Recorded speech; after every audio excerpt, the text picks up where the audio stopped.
With the 13th pick in the 2026 NFL Draft, the Los Angeles Rams select Ty Simpson, quarterback, Alabama. Wow. So this is the first big shocker of the night. That's what it sounded like last night on NFL Network as T-Bone's Rams shocked the world with the first really only stunning pick of the night. Ty Simpson, the first-round selection for the LA Rams. Alongside Alex and T-Bone, I'm BK. Good to have you along for the ride here today on BK and Ferrario. We'll take you up until 2 o'clock. You can check us out on YouTube, as always, at youtube.com/101ESPN-STL. All right, T-Bone. I normally kick it over to Alex Ferrario. We're not going to do that today.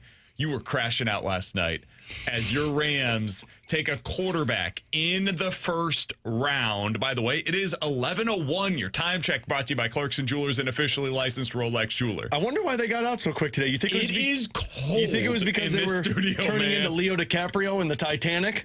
We just started to freeze more and more. It is a special brand of cold. Alex and I are going to be cuddling up for warmth by the end of the show. Damn. We're pulling a Mike Vrabel, Diana Rossini on this show. Yeah. It'll be you and me, and we're going to be hugging it out, buddy. I'm just going outside into the hallway. We while are you not guys going to are do doing that. I will just step out of the room once the segment's over. T-Bone, what the hell? Gross.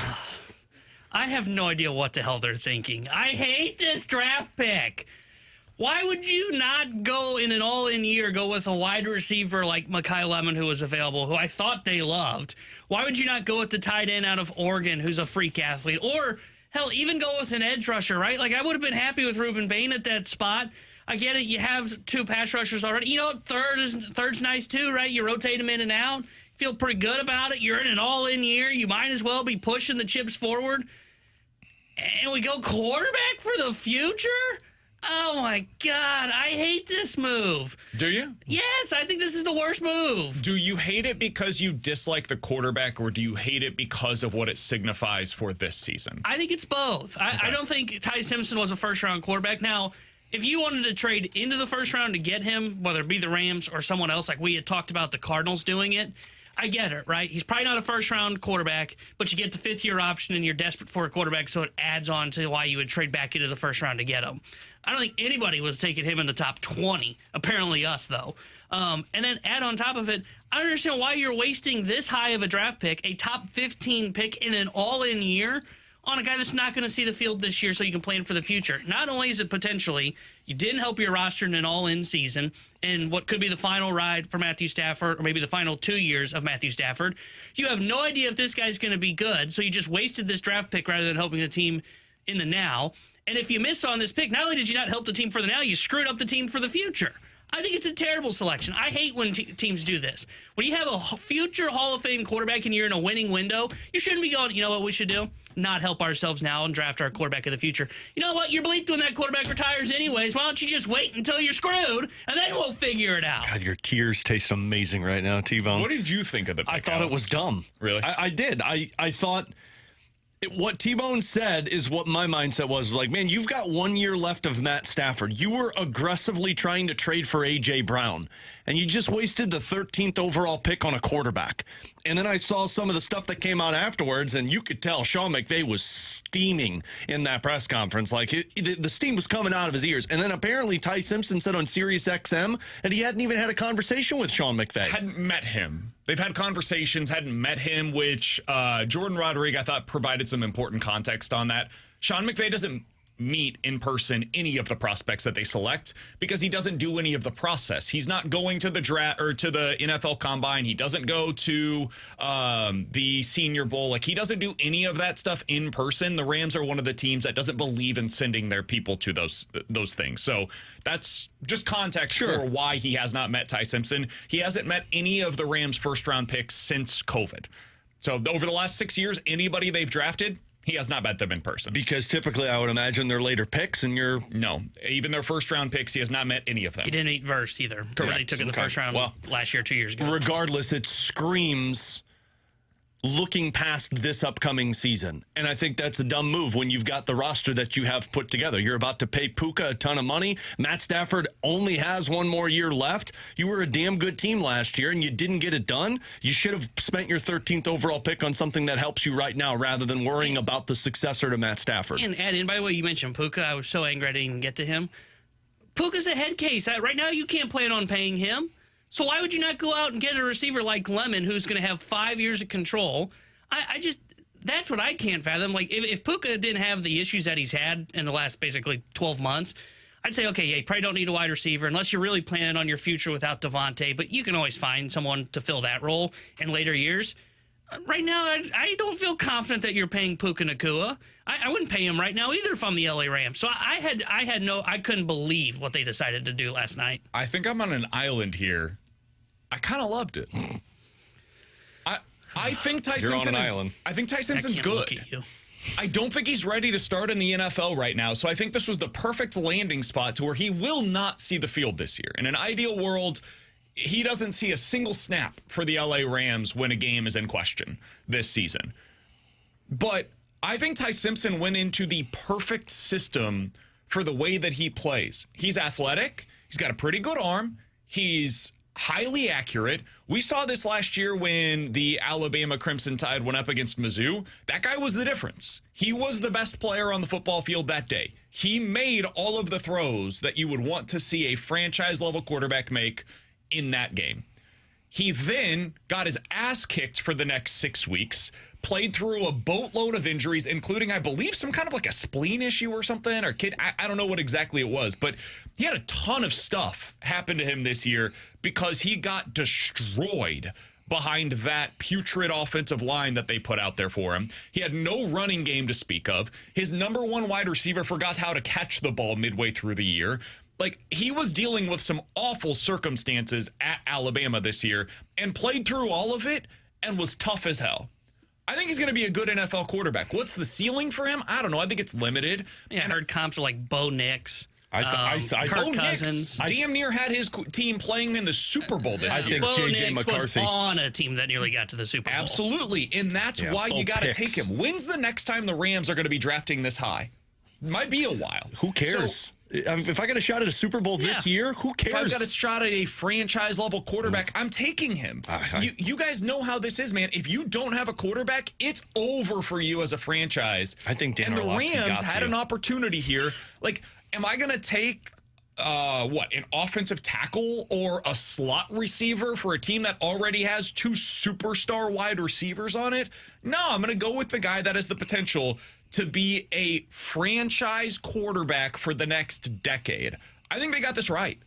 I actually think they made a bold choice and went out and took the player that can potentially lead them for the next decade of their franchise. The Packers got a whole lot of hell for taking Jordan Love as well. It's worked out for them so far. Has it? I think so, They haven't won anything. Yeah, they haven't done anything with that. And I thought that was a mistake at the time as well because they had a future Hall of Fame quarterback that they should have upgraded that roster with, and instead they went with let's play the future game in a future where they haven't won anything of meaning. Not yet, but they've got their franchise quarterback, and they can build around him. The Rams are now in that spot where you can now build the next core of the team around your quarterback in Ty Simpson. I think they got it right. I understand all the criticism. Like, yeah, you could have added one of these other players, but we've talked about this draft class, man.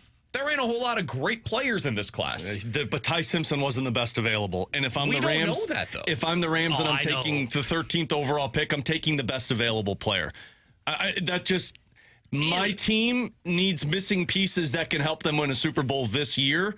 And Ty Simpson is not the piece that helps you win the Super Bowl. Agreed. Ty Simpson should not see the field this year for them. They just burned a number 13 overall selection on a player that will not see the field. Guess what? They had the 29th overall pick, and they got Trent McDuffie, who's a top 10 cornerback in the NFL for it.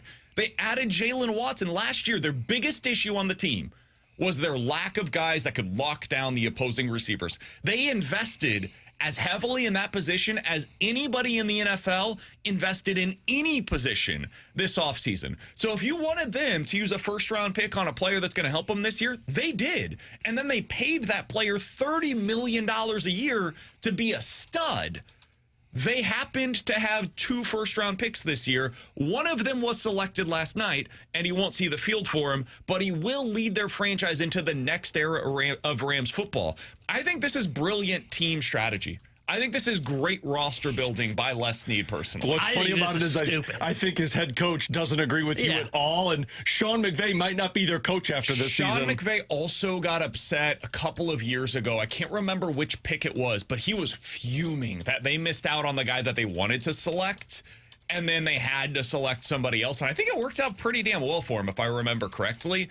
I think that's what happened last night. My guess is he really wanted one of the receivers. Yeah, because he wants to win right now. Yeah. And, like, I get what you're saying of, well, yeah, they used a pick to go upgrade their team in a significant way when they trade for McDuffie. That's great. You should also use your top 15 pick on a top-tier player to come in and help your team for now as well. All this is a projection of, we think he's our franchise quarterback. Every pick is a projection. Yeah, but like right now, I can at least say if you would have taken Mekhi Lemon, maybe he doesn't reach his ceiling. I know that guy helps you this year. I'm not positive of that. I feel confident in that. I think this is the first time I've seen Les Snead make a move, and I've gone, what in the bleep is he doing?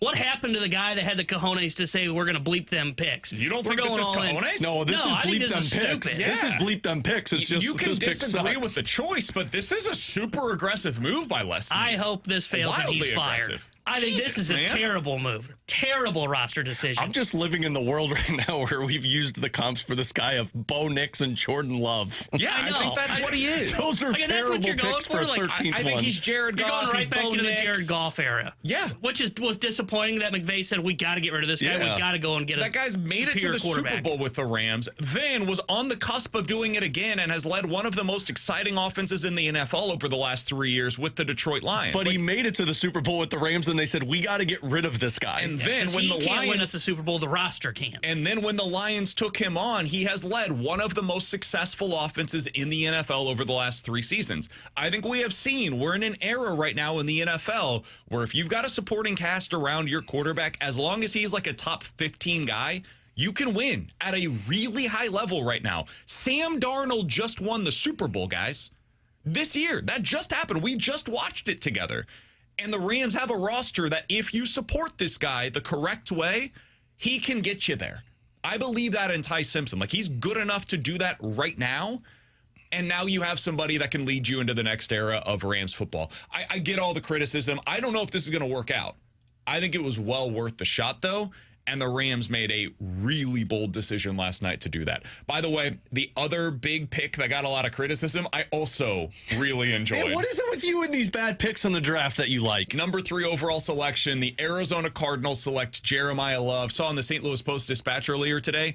It is the highest a player from St. Louis has ever been selected in the NFL draft. So congratulations that's great. to Jeremiah Love, the CBC grad, St. Louis native, going number 3 overall to the Arizona Cardinals. T-Bone called this yesterday. We said, where is Jeremiah Love going to go? T-Bone said Arizona. Alex and I both said, nah, they're going to trade out of that pick. The Giants will select Jeremiah Love. They end up taking him at number 3. Alex, what was your take on that one? I don't like it. Were you wondering if they were trying to trade out of it? Because it took them a while. Like, it took them up to it. These teams do. Does it? I was, because the whole time I'm watching it, it's like, man, I wonder if they're trying to see if somebody calls, and nobody did. I didn't like it. I heard Booger McFarland say it on the broadcast. Like, he's a great player, and he's going to be a great player. I didn't like the choice by the team because the team's not ready for that type of player. I think they just needed talent. And, like, if they would have traded out of it would have made a ton of sense to me. They needed talent while they're in this rebuild. So when they couldn't get out of that spot, and I don't think they were able to get a good enough offer. I think everybody was kind of offering pennies on the dollars for that number 3 pick.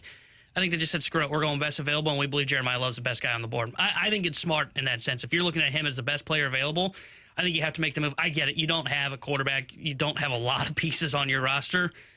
Okay, you got to get elite talent at some point in your build. Exactly.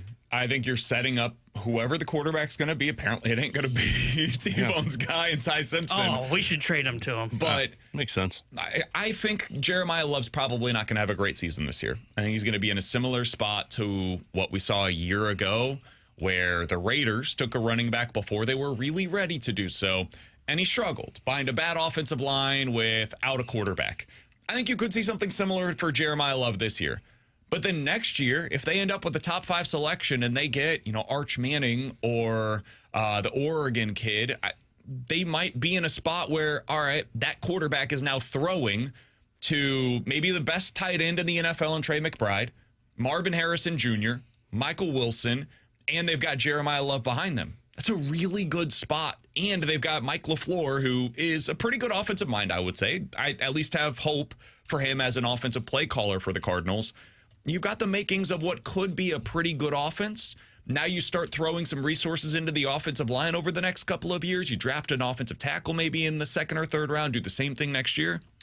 You're in a good spot if you're the Arizona Cardinals. I like the pick. I understand, though, a lot of people didn't love taking a running back at number 3. This is the 2026 draft. There were not a lot of high-level players at premium positions. We'll get into more of the draft, including my Chiefs, who made a very... Talk about the best pick that was made. It was the Chiefs being aggressive and trading up for their cornerback, huh?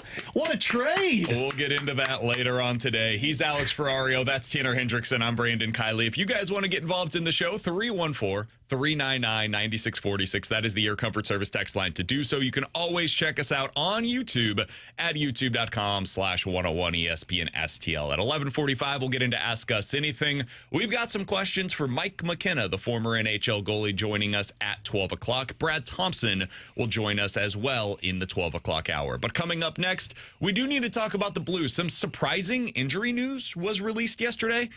How does it impact the Blues offseason plans? We'll talk about that next here on 101 ESPN.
With Alex and T-Bone, I'm BK. Some surprising news was released by the St. Louis Blues yesterday, Alex, saying that Jordan Kyrou underwent successful surgery, had a, quote, minor knee procedure, end quote, adding that he's expected to be ready to go for training camp. And that was pretty much the extent of what we got from the St. Louis Blues. Well, that's surprising. Yeah. We had heard basically nothing about any kind of injury issues that Kyrou or, frankly, anybody else had been dealing with. That's the loophole that Doug's very good at, because he was asked at that exit interview, is there anybody that's having surgeries that will impact the start of training camp? And he said, not that I'm aware of. Nobody asked if there's any that is happening. Doug's sneaky. He's sneaky. Let's start here, and then we'll get into the impact for the offseason. Does it influence the way that you view Jordan Kyrou's season, now knowing he needed some kind of procedure on his knee? No, not one bit. Because, and I don't know when this happened, if it's been nagging him all along. All I can go off of is he missed about a 2-week stretch in December, where it was from December 6th to December 27th when he was out. But prior to that, in 28 games, he had 8 goals, 16 points, was a -9, and had taken a total of 69 shots on goal, which is averaging about 2 a game. And then after he had come back from that injury, we all remember that pace that he, Buchnevich, and Neighbors went on, where they were actually playing really well. And that was somewhere between January and February, right before the break. So I'm saying all that to say, no, I don't think this had any impact on his game this season. Maybe it hindered him towards the end of the season when things were just not going his way. But I saw him come back fresh from that whatever injury it was in December that kept him out. And in the beginning of the season, when everyone was fresh, much like everyone on the team, he wasn't performing. Yeah, doesn't change it for me either. I think if you're going to say you're good enough to play on the ice, then you got to produce like the guy you're paid to be. And he didn't do that this year. I mean, I think that's the reality. Well, Holloway came back from his ankle sprain and said, I'm good enough. And then basically said, I need to sit back down for 3 weeks because I wasn't. I think if you're going to tell the team I'm good to go, then you got to produce, man. And I get it. You might be so dealing he with would have been something. better off sitting out?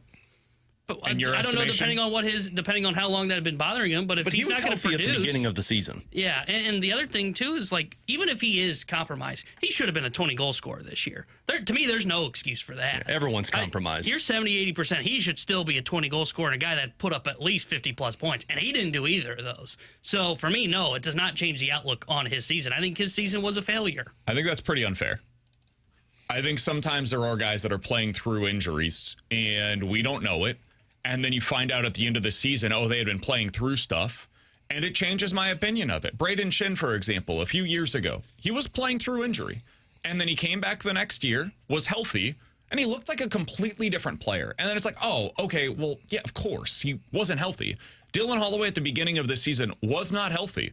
Looked different whenever he did get healthy. Robert Thomas at the beginning of the season was very clearly not healthy. Then he got the procedure. It cleaned things up for him. He comes back from the break, looks awesome, in part because he's got better wingers, but also, I believe, because he's healthy. Well, then why didn't Kyrou do that? I don't know. Maybe it's because it's going to take longer for him to get healthy off of this. Like for the Thomas thing, it was a few weeks after coming back from that surgery. I don't know what this surgery is, what they repaired, what they cleaned up, how long it's going to be before he's healthy. They just said that he's going to be good to go by training camp. That may mean it's like a 2-month process for him to get back to being at 100%. But I'm sorry to cut you off. Thomas did not come out slow from that surgery and procedure. No, that's what I'm saying. Once he was healthy after the procedure, he was good to go. Maybe Kyrou needed a procedure to be able to get him back to feeling right. You know, like if that's the case here and he comes back next season, whether it's for the Blues or elsewhere, and he looks like he's 100%, we will then be able to have the 2020 hindsight and say, yeah, Kyrou was probably playing at, 60% of full capacity last year. I think it definitely influences the way that I view his game from a year ago. See, I don't feel like he looked different on the ice. Like, you can tell Dylan Holloway looked different at the beginning of the season. You could tell Robert Thomas looked different from when that injury happened in Detroit up until the Olympic break. Man, Kyrou had plenty of games down the stretch where he showcased his speed. Again, when it was Kyrou, Buch, and Neighbors, man, they were on it, and you'd see the speed. There was a game against the Oilers. He specifically impacted. It was March 13th in that overtime game where he had an assist, but he broke up like 3 or 4 defensive plays solely based off of his speed. And the problem isn't just, well, maybe he was injured. It's inconsistent. And I don't know if you can say that, yeah, you had something that was nagging him. That's what led to his inconsistency. He was inconsistent all season long. I mean, I would say last year Mason Wynn was excellent defensively. Do you guys agree with that? Yeah. Mason Wynn had a knee injury to the point where after the season, he needed a scope to be able to clean things up. But did he ever have a slip-up? Mason Wynn? Yeah. Last season, did he Offensively, absolutely. Defensively, though, did he ever have a slip-up? No, I would say he wasn't quite as athletic as he was previously, but he made the plays. But you saw it every single game. What do you mean? There's games where Kyrou disappeared completely. I would say offensively, Mason Wynn was affected by his injury, but you didn't notice it on the defensive side of things. So he was still able to impact the game. My point that I'm bringing up here is we did not always notice it with Mason Wynn, that he had something that was hampering him, but then he came out publicly, mentioned it, and then after the season got it cleaned up, and he says he feels a lot better now than he did last year. He did not feel like he could be his full self at the plate. There were certain things that it limited him from doing. He was all right in the field, but when he got to the plate, that's where it impacted things. I don't know what this injury was for Jordan Kyrou. I don't know if there were specific things that he was not able to do. Like maybe it did not impact his ability to skate, but it impacted his ability to turn, or it impacted his ability to stop on a dime, or it impacted his ability to get full torque on a shot. I don't know. What I'm saying here is I'm open to the idea that Jordan Kyrou was impacted this season by something that was hampering him with his knee. And to me, that's not an excuse, it's an explanation. I used it as an explanation for Braden Shin. I used it as an explanation for Dylan Holloway. I used it as an explanation, I think we all did, for Jimmy Snuggerud with his wrist. I used it as an explanation for Robert Thomas. Not an excuse, an explanation. We used it as an explanation when Colton Parayko was coming back from his back issues. It clearly impacted his ability to play. He came back from it healthy, and he looks like a different player now. So this gets us to the next piece of it, and I'm guessing we also have differing thoughts here because we differ on how it translates to his 2025 season. Does it impact your offseason with Jordan Kyrou at all? Meaning you'd keep him because of this?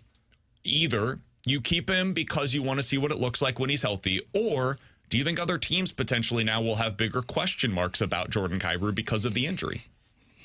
I'd say no to both. I'm a little more firm on no for the Blues. I don't think they would keep him because they want to see if he's healthy. I don't know on the team front, would a team be willing to trade the assets that the Blues want for him because of this knee injury? I mean, all signs the Blues have said he's going to be healthy for training camp. All of these teams get the medical background stuff before they would make the trade. I think if a team wants to trade Jordan Kyrou, they'd look at it already prior to the knee news of saying, cool, he underperformed, so we can get in on this on a cheaper way no matter what.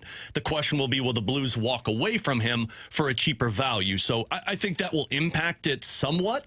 But I also know that teams sometimes say, who cares? We think we can get the best out of him. He'll be fine by the start of training camp, so we'll trade for him if it's a deal that makes sense for both sides. Yeah, I don't think it changes his future here in St. Louis. I think they still look to trade him. Now, from the rest of the NHL, and I thought this, I agree with Alex, I thought this before the news of the knee came out. If I'm other teams, I'm trying to get him pennies on the dollar, right? Why am I going to give you what you want when he didn't perform? And by the way, I know you're looking to change up your core.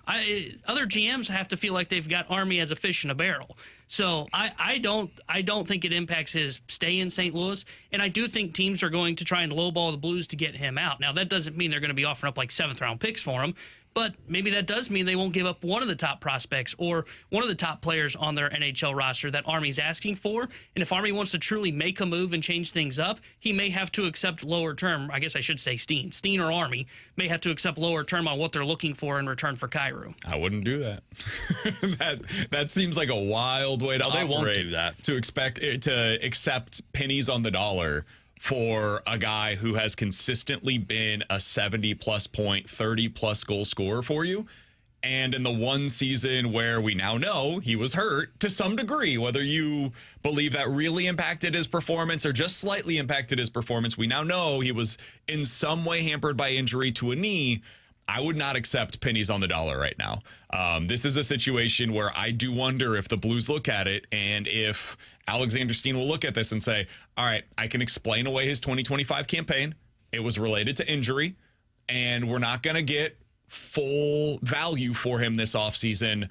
we're going to have to run this thing back with Jordan Kyrou, and we'll see what it looks like in the upcoming season. I know that will not be a popular stance. Trust me, it's a huge mistake. Yeah, I can see it right now on the text line where a lot of people are saying that I'm soft, I'm all of these different things, and that's fair. You can call me out for it. I'm very curious to see how the Blues will react to this kind of news and what it means for his value across the NHL. Do other teams now look at this and say, hold on, so this guy's coming off of a bad season. He now had surgery. I'm guessing they'll have some kind of injury update on when he will be healthy, but there's no guarantee he'll be ready to go whenever they make this trade on like June 1st, July 1st, whatever it may be. Man, does he have the same value as what you're hoping for? I don't know. Yeah, I don't think the value of just Jordan Kyrou is what's going to happen. I think Jordan Kyrou is going to be a piece of something if a trade happens, probably one of those first-round picks. And then the question will be, does another team want that package to give up what the Blues want? There is a scenario where he is back because Doug Armstrong and Alexander Steen, I mean, he told us on the podcast, like, he values loyalty, he values relationships. He's not just going to get rid of somebody to get rid of somebody. If the value of the return isn't benefiting the team, they'll run it back with Jordan Kyrou. I agree with Tanner, though. I think it's a mistake because all offseason and all season it was, well, you can't run it back with the same team. And even Doug mentioned that in the press conference on Saturday of like, well, you just can't return the same roster. If you're not moving him, who are you moving? And that's the question that I would really ask. Would I rather take lower on Kyrou's value than trade Robert Thomas to get a package back? Or even like trading Buchnevich then, right? Because then I got to put assets probably to get rid of Buchnevich. Yeah, but you don't have to do any of these. You can't run it back with the same team next year. It is a must that they need to make changes. You can't run it back. Why can't they? Because you can't have another season. For the last 4 years. It's the same core that you've had for the last 3 years. Agreed. Are they planning to make a cup run next year? No, but they're planning to be competitive for a playoff spot next year. Are we sure that they get better by removing Kyrou from the roster? No, I don't know that, but I also know you can't run it back with the same team to have the same outcome that you've had for the last 3 seasons. Again, I hear you, but like, I'm not sure they get better with Jordan Kyrou being removed from the roster. I think maybe in the long term. Sometimes when you pluck a player off of a roster, it can benefit the team that he moved on from. It's possible, but it's definitely not a guarantee. And so if they don't get the offer they're looking for this offseason, I think there is absolutely a world in which they view this as, hey, our best team for 2026 includes Jordan Kyrou. And maybe there's not that package that we've been talking about, Alex, where they can move Kyrou plus a pick plus a prospect to go get somebody better than Jordan Kyrou. Maybe the offers for Kyrou are the opposite of that, where you're just getting prospects in return for him that impact your future more than they impact the right now. I don't know that that's something that the Blues would be overly interested in. And maybe they instead say, you know what, we'll run this thing back with Kyrou. We'll see if he is able to get back on track next season. And then that will allow us to make the determination on, do we keep him here long term, or do we then revisit the trade conversations after he's regained his value, either at the deadline or next offseason, and then we can go make that big push for a more sizable upgrade in our top 9. Like, I think that's got to be on the table this offseason. And again, I know that it's not something that will be popular, but not every move right now is going to be overly popular. Yeah, I mean, I don't even think it's about just getting rid of Jordan Kyrou as much as it's about you have to change the core of your team. You have to change the DNA of your team. Couldn't you say that adding Carbonneau and adding Jiricek will change some of the core of the team? Well, and who are the faces of the team? It's Thomas, Kyrou, Buchnevich. You got to move on from them or somebody. You can't just keep running it back with the same team. And if you don't get the value, well, then you're just sitting on your hands. And I would say you're punting a season. Next year, if you want to have Carbonneau in the top 6, you just put Stenberg on the 4th line. Where's Buchnevich playing then? 3rd line. What's your 3rd line? Buch, Kyrou, Suter. So you're playing Kyrou on the 3rd line? Mm-hmm. I mean, sure. I guess. You've got the money. Like, it's not as if you're in a spot where you don't have the cap space to be able to do these things. I think if you were to ask Jim Montgomery, he would much rather have a Stenberg on the 3rd line than a Jordan Kyrou on the 3rd line. I don't know. They benched Stenberg a few different times. They bumped him down. They weren't playing him a ton of minutes. Like, it's possible. We heard this the other day. Who was it? Was it Curbs who said, hey, you could have him in the Ivan Barbashev role and allow him to come along more slowly? Yeah. That's a scenario that at least they have to be open to. And then, like, it's possible Carbonneau starts in the AHL next year. That's another scenario that could play out. And then You do have Stenberg on your third line, and you have Kyrou potentially on your second line. Again, I'm not telling you got to be excited about any of these things. I'm just saying I think we need to be open to the possibility that Kyrou might be here next year. And I'm saying no. Yeah, I get it. Anaheim's a great example of what I'm talking about. Sometimes teams can benefit from getting a player off of the roster that may just not mesh with the squad. And Trevor Zegras is one that worked for Philadelphia. I mean, it obviously has worked massively for them because he got back to his form. Zegras was never going to be that again in Anaheim. And Anaheim benefited from it because it opened up playing spots for other guys in other positions. Philadelphia benefited from it. And the piece that they got back in return for Trevor Zegras was Ryan Poehling and a second-round pick and a fourth-round pick. I mean, it's not anything sexy, but Ryan Poehling for Anaheim this year gave them some depth and also helped them get to the playoffs. Do you think Anaheim right now would like to have Trevor Zegras on the roster? No, I think they're content with what their roster looks like. I think they realized to have him on there, they would have held on to him. I think they realized but they didn't know that he was going to become this. I think they realized that he was never going to be that in that system. I think they realized that there's a chance we trade him and we live to regret it. Yeah. Especially for the return they got. And I mean, if you're opening up a winning window for Anaheim, now I'm very skeptical of that. I think Anaheim might take a step back again next year, but I could say the same thing about Philadelphia. If you're Anaheim, you're excited about the opening that you've given your team that's around you. I would also add this. I think that Trevor Zegras never was as consistent in Anaheim as what we have seen Jordan Kyrou be in St. Louis. I agree, but he kind of took on a role of the face of the franchise. I mean, and he was on the the ninth cover overall of pick. a video game. Sure. But he had one season in which he had more than 60 I agree, points. But no, 2 seasons. I think they're looking at that 61 saying and we had to 65 make a points. move. I think that is okay, can this guy get back to that? Same kind, different, yes. But same conversation of, well, can Kyrou get back to being a 30-goal scorer? The answer is probably there is an outcome where, yes, it is.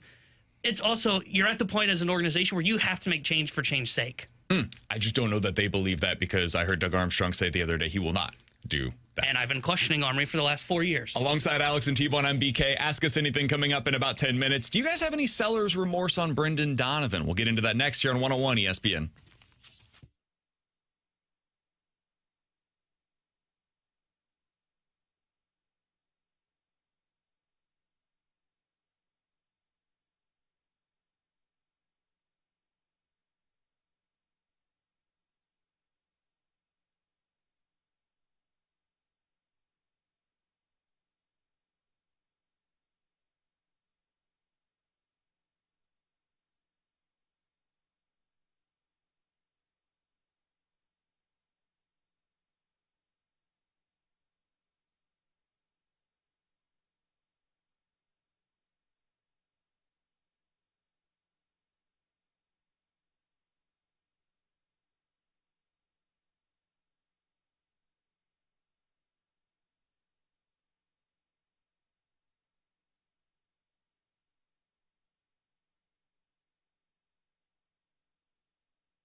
Tanner Hendrickson here, the Sports Center update brought to you by Saliga Heating and Cooling. Cardinals back in action tonight as they start a 3-game set at home against the Seattle Mariners. 7:15 will be first pitch. George Kirby will be on the mound for Seattle. Andre Palante will get the start for St. Louis. And tonight here on 101 ESPN, we'll have day 2 coverage for you of the NFL Draft, as well as coverage starting at 5 o'clock. The Sports Center update was brought to you by Saliga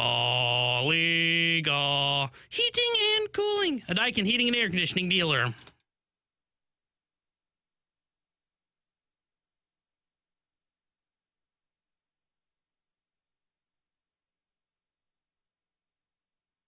Brendan Donovan will not be playing in St. Louis this weekend because he is on the injured list for the Seattle Mariners. He has, however, been amazing so far this season for Seattle. 3 doubles, 3 home runs. He's batting .300, getting on base more than 40% of the time, and an OPS over 900. Alongside Alex and T-Bone, I'm BK. You've got BK and Ferrario here on 101 ESPN. Alex, the Cardinals got a really nice return for Brendan Donovan. They got Ty Pete, who's a really interesting outfielder. They got Jurangelo Cijntje, who's a really fun and exciting pitching prospect who's had a up and down start to the season at AA. And they got an outfielder that's currently at AAA who's also having his struggles to start out the season and more draft pick compensation. So they got a really nice return for him. That being said, they gave up a very good baseball player. The Cardinals are better than expected so far this season, and their left fielders have, generally speaking, been pretty putrid. The Cardinals' left fielders to start out the season are batting .221 as a group, getting on base 27% of the time, and they're slugging .325. As an overall production, as a unit, they're bottom 5 in all of Major League Baseball. My question to you, and I'm curious where the text line falls on this as well, at 314-399-9646, that's the Air Comfort Service text line. Do you have any seller's remorse on Donnie? Do you wish, now seeing how the Cardinals are playing, that they would have held on to him for the 2026 campaign? No, I don't. I haven't thought about it once since he's been moved on, and I think it's because it was a good move at the time. Now, do I have buyer's remorse in terms of the return I got? Yeah, I would have probably liked more, but we all came to reality when the return was put out there that that was probably the best you were going to get for Brendan Donovan. But I think Brendan Donovan is a really great baseball player, but I don't think Brendan Donovan is going to be the sole piece that wins you a World Series. And especially his timeline and his age didn't match up with where the Cardinals were headed. So they got, at least it seems, that J.J. Weatherholt could be very similar to Brendan Donovan. And from there, you start to find more answers about your roster. So sure, would I like to have Brendan Donovan taking over left field for me right now? Absolutely, rather than the Nathan Church, Jose Fermin dance that we continue to do.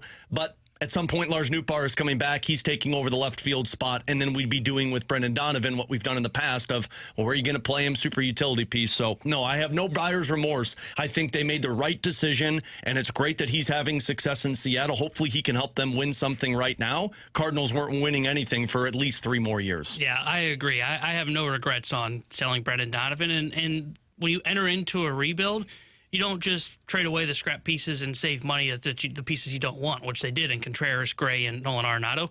Sometimes you also have to make the tough call and sell somebody that's got significant value. And Brendan Donovan had significant value, as we saw with the return that they got. They needed to add to their pipeline if they were going to enter into a rebuild. And more specifically, they needed to add some more upside arms to their pitching pipeline, and they got that in Cijntje. Yeah, it's been a bit of a rough start for him down at AA. I'm not overly concerned about that. I still think they did the right decision. And to your point, you would have put him out in left, and then you would have had to price shift him back to third when Nootbaar comes back. You weren't trying to win this year, so there was no reason to keep him as a guy that didn't fit into your timeline. We're all in agreement here. I thought you were going to take the other bad take on this segment too, man. 3 in a row. Straight. Man, I thought 3 in a row we were going to go back and forth on. Man, they ask us anything would have been a wild one. Yeah, I'm in full agreement with you guys. I do not think that I have any buyer's remorse, or excuse me, seller's remorse. Now, would I have been happy to see Brendan Donovan in a Cardinals uniform this year? Sure. He was my favorite player on the Cardinals. I enjoy watching the guy play baseball. He's extremely well-rounded. He can play anywhere on the diamond, basically. The guy is awesome off of the field as well. Would have been a nice leader in the clubhouse. Them keeping Brendan Donovan would have been easy to explain. Them giving Brendan Donovan an extension would have been easy to explain. But I think it was the first real sign of the direction that they're heading and the discipline they're going to have in heading in this direction. Brendan Donovan being traded told you, we are going to maximize the potential return for all of these guys. And it's why I continue to believe, like, if you have a really nice season this year out of Riley O'Brien, I think he's dealt at the deadline. If you have a really nice year this year out of Dustin May, I think he's dealt at the deadline. And that includes if they're better than we expect at this year's trade deadline, where they're in a potential spot for a playoff chase going into this deadline. So, yeah, I think Donnie, if you had him, you'd probably be looking at a lineup right now of Weatherholt's batting first, and then Herrera and Donnie and Walker and Burley and Wynn. That's a really nice top six. You could have been a really interesting lineup with those guys all involved with it. You would also still have the same questions with your pitching, though. And I just don't think this is sustainable. I think this is a team that eventually, because of the lack of pitching, they will be exposed to the point where they're not a legit playoff team. So it was always the best move to get the best return possible to trade Brendan Donovan this offseason. I'm in full agreement with you guys. I would have been upset if they kept him. I would have been upset if they gave him a contract extension, because as great of a leader as he is and how much I do value that, when you're rebuilding, some of that has to get thrown out the window, and you have to bring in as many assets as possible. And that's just where they're at. If the Blues were to come out tomorrow and say, like, yeah, we're going into a rebuild, I would be saying you need to trade Robert Thomas.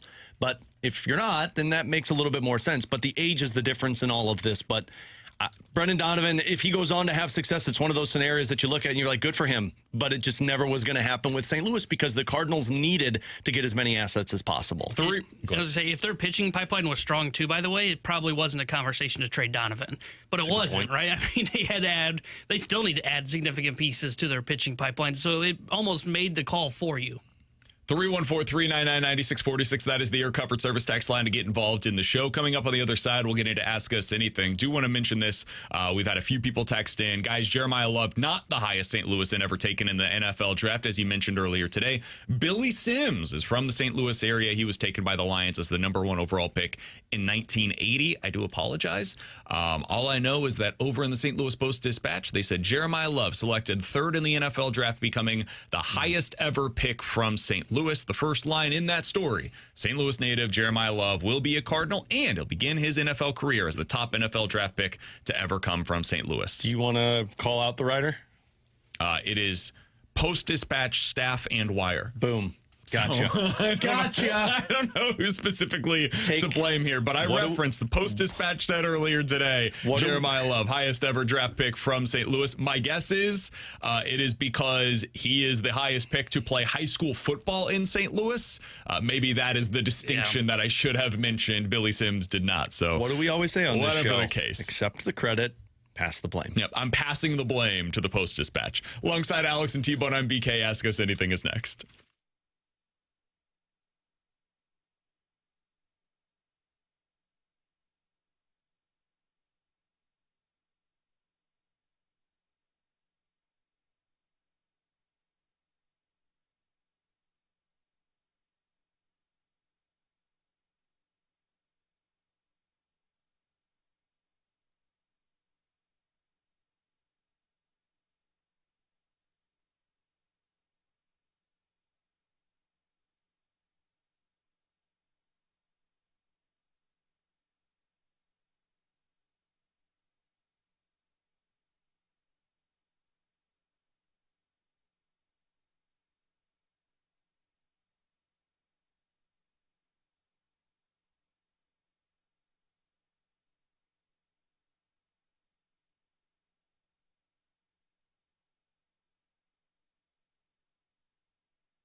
314-399-9646 is the Air Comfort Service text line for Ask Us Anything. If you guys have any questions, sports or otherwise, go ahead and get them in right now on the Air Comfort Service text line. From the 314, Alex, would you or the Blues give up all 3 first-round picks for Elias Pettersson? You could pair him with Kyrou to build a second line. Oh, God.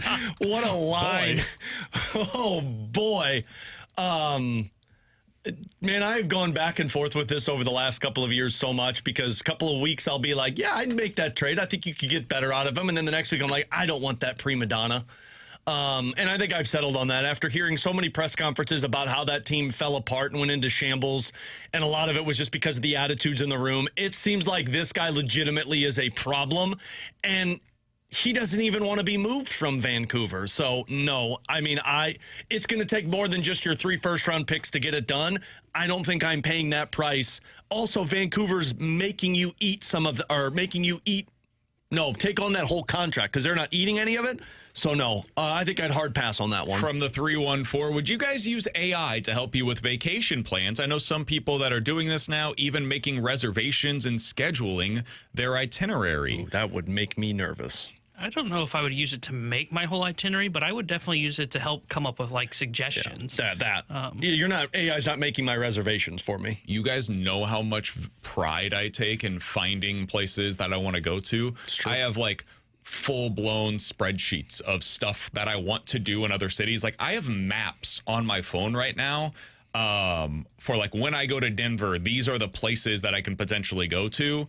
When I go to New York, like Alex, look at this. This is my New York map of the 89 different places that I'd like to go while I'm out there. No way, man. I couldn't do a trip with you. For me. I couldn't do a trip with you, man. That doesn't mean I'm going to do all of those things, but if I'm in a specific area and we've got some time to kill, it allows me to be like, all right, we could go do this. And I like doing all of that research. It's fun for me. So no, I'm not passing that on to AI. I can't understand, though, the itinerary part of that. Yeah. Because it would probably put together, like, logistically, what's the best way to do all of these things over a 3, 5, 7, 10-day span. So that part I do get. But the actual research, no, I enjoy doing that. The other thing, too, is with AI, now maybe it's gotten better, but it always says, like, the stuff that you already know about, right? Like, if you were to put in, I want to go on a trip to St. Louis, for example, it'd say, oh, well, you should go to the Arch. Well, I know the Arch is in St. Louis. I'm looking AI. for something more than that. It would say, go to a Cardinals game, go to a Blues game, go to the Arch. Get toasted ravioli.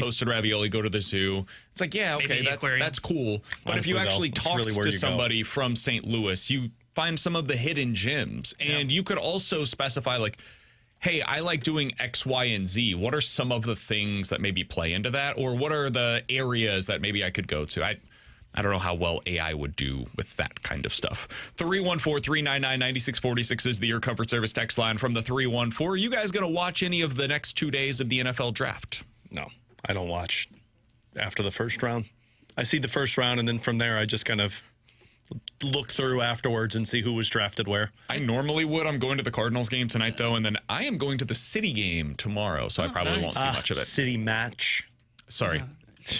Noob. Well done, actually. That was quick. You were on it. That's because I assumed somebody was literally angrily typing that on their phone. I typically watch day 2. Day 3, I don't really care about. But day 2, I typically would. But I'm in the same boat as BK. I'm going to the Cardinal game tonight, so I won't see Are you guys going together? No. And then Saturday, I got to work. You guys could cuddle together like you wanted to in the studio with me. Yeah, I didn't want to do that in studio.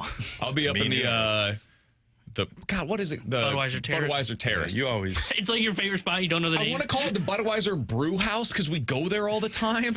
And so now I'm like. That's across the street. Yeah. No, that's in Ballpark Village. I'm getting them stuck. All right. 314-399-9646 is the Air Comfort Service text line for Ask Us Anything. From the 636, as shocking as it was for the Rams to take a quarterback in round 1, is that still less shocking than if Tanner were to go on a date? No, the Rams taking a quarterback was that much more shocking. I don't know about that, I don't know, man. When was the last date you went on? Truly asking. School. Not a. I know that sounded college. kind of. I just expect tone from you, so sometimes I don't even pick up on it. I felt that one. College. Really? Mm-hmm. You haven't had one since you joined us here on the show? No. Oh, well, part of it was there was COVID, and then Buddy, that was 6 years ago. well, no, I was going to lead up to COVID, and then I just wasn't out there. I didn't go on any dating apps. That's I right, didn't buddy. recently start doing that. That's right, buddy. I a haven't year gone on ago. a date since college either. I've been married to my wife since then. Same, bro. Been dating her and then college. Last time I went on a date prior to my wife was college. All right, We got to get T-Bone back in the game. get All it. right. You're I don't know how married. many more times I got to do a Tinder Tanner Tuesday, and he won't do it. From the 314, BK, what positions do you think the Chiefs will target in day 2? We'll get into this later, They but already blew it. there's literally only one pick for them in day 2, and it's coming up at number 40. So, barring some kind of a trade back where they acquire more draft capital, I think they will probably take a defensive end at number 40 overall. My guess is they look at their receiver room and say, we're good here. Rashee Rice, Woof. Xavier Worthy, both of them healthy, ready to go for the season. Rashee hopefully. Rice? Yeah, we'll see. You sure? And they say, we'll just run it back with those guys. They signed Tyquan Thornton back, so those will probably be your starting 3 receivers in 2026. They have added Kenneth Walker to the backfield, and let's go, boys. Talk about a team basically running it back. Yeah, I mean, defensively, they've changed things over quite a bit now, but yeah, it's... But I guess Walker's a really good add to an offense. So It's a maybe it was a little significant change. unfair. I guess it's the receiver room that just feels And a very. new OC, a guy that had been there previously, but not last year. So, yeah. I mean, defense was their problem last year. It was a huge issue. As much as we can complain about the offense, defense was bad. 314-399-9646 is the Air Comfort Service text line for Ask Us Anything from the 314. Guys, what'd you think about the new time clock for the NFL draft last night? I thought it was great. Or 'cause they it went didn't- from 10 to 8, right? I honestly, I didn't really felt notice it that fast. much. Oh, I felt like the draft was so much faster. I didn't notice it until somebody said that the time clock is shorter now, and I was like, oh. I thought it was an embarrassment to the league.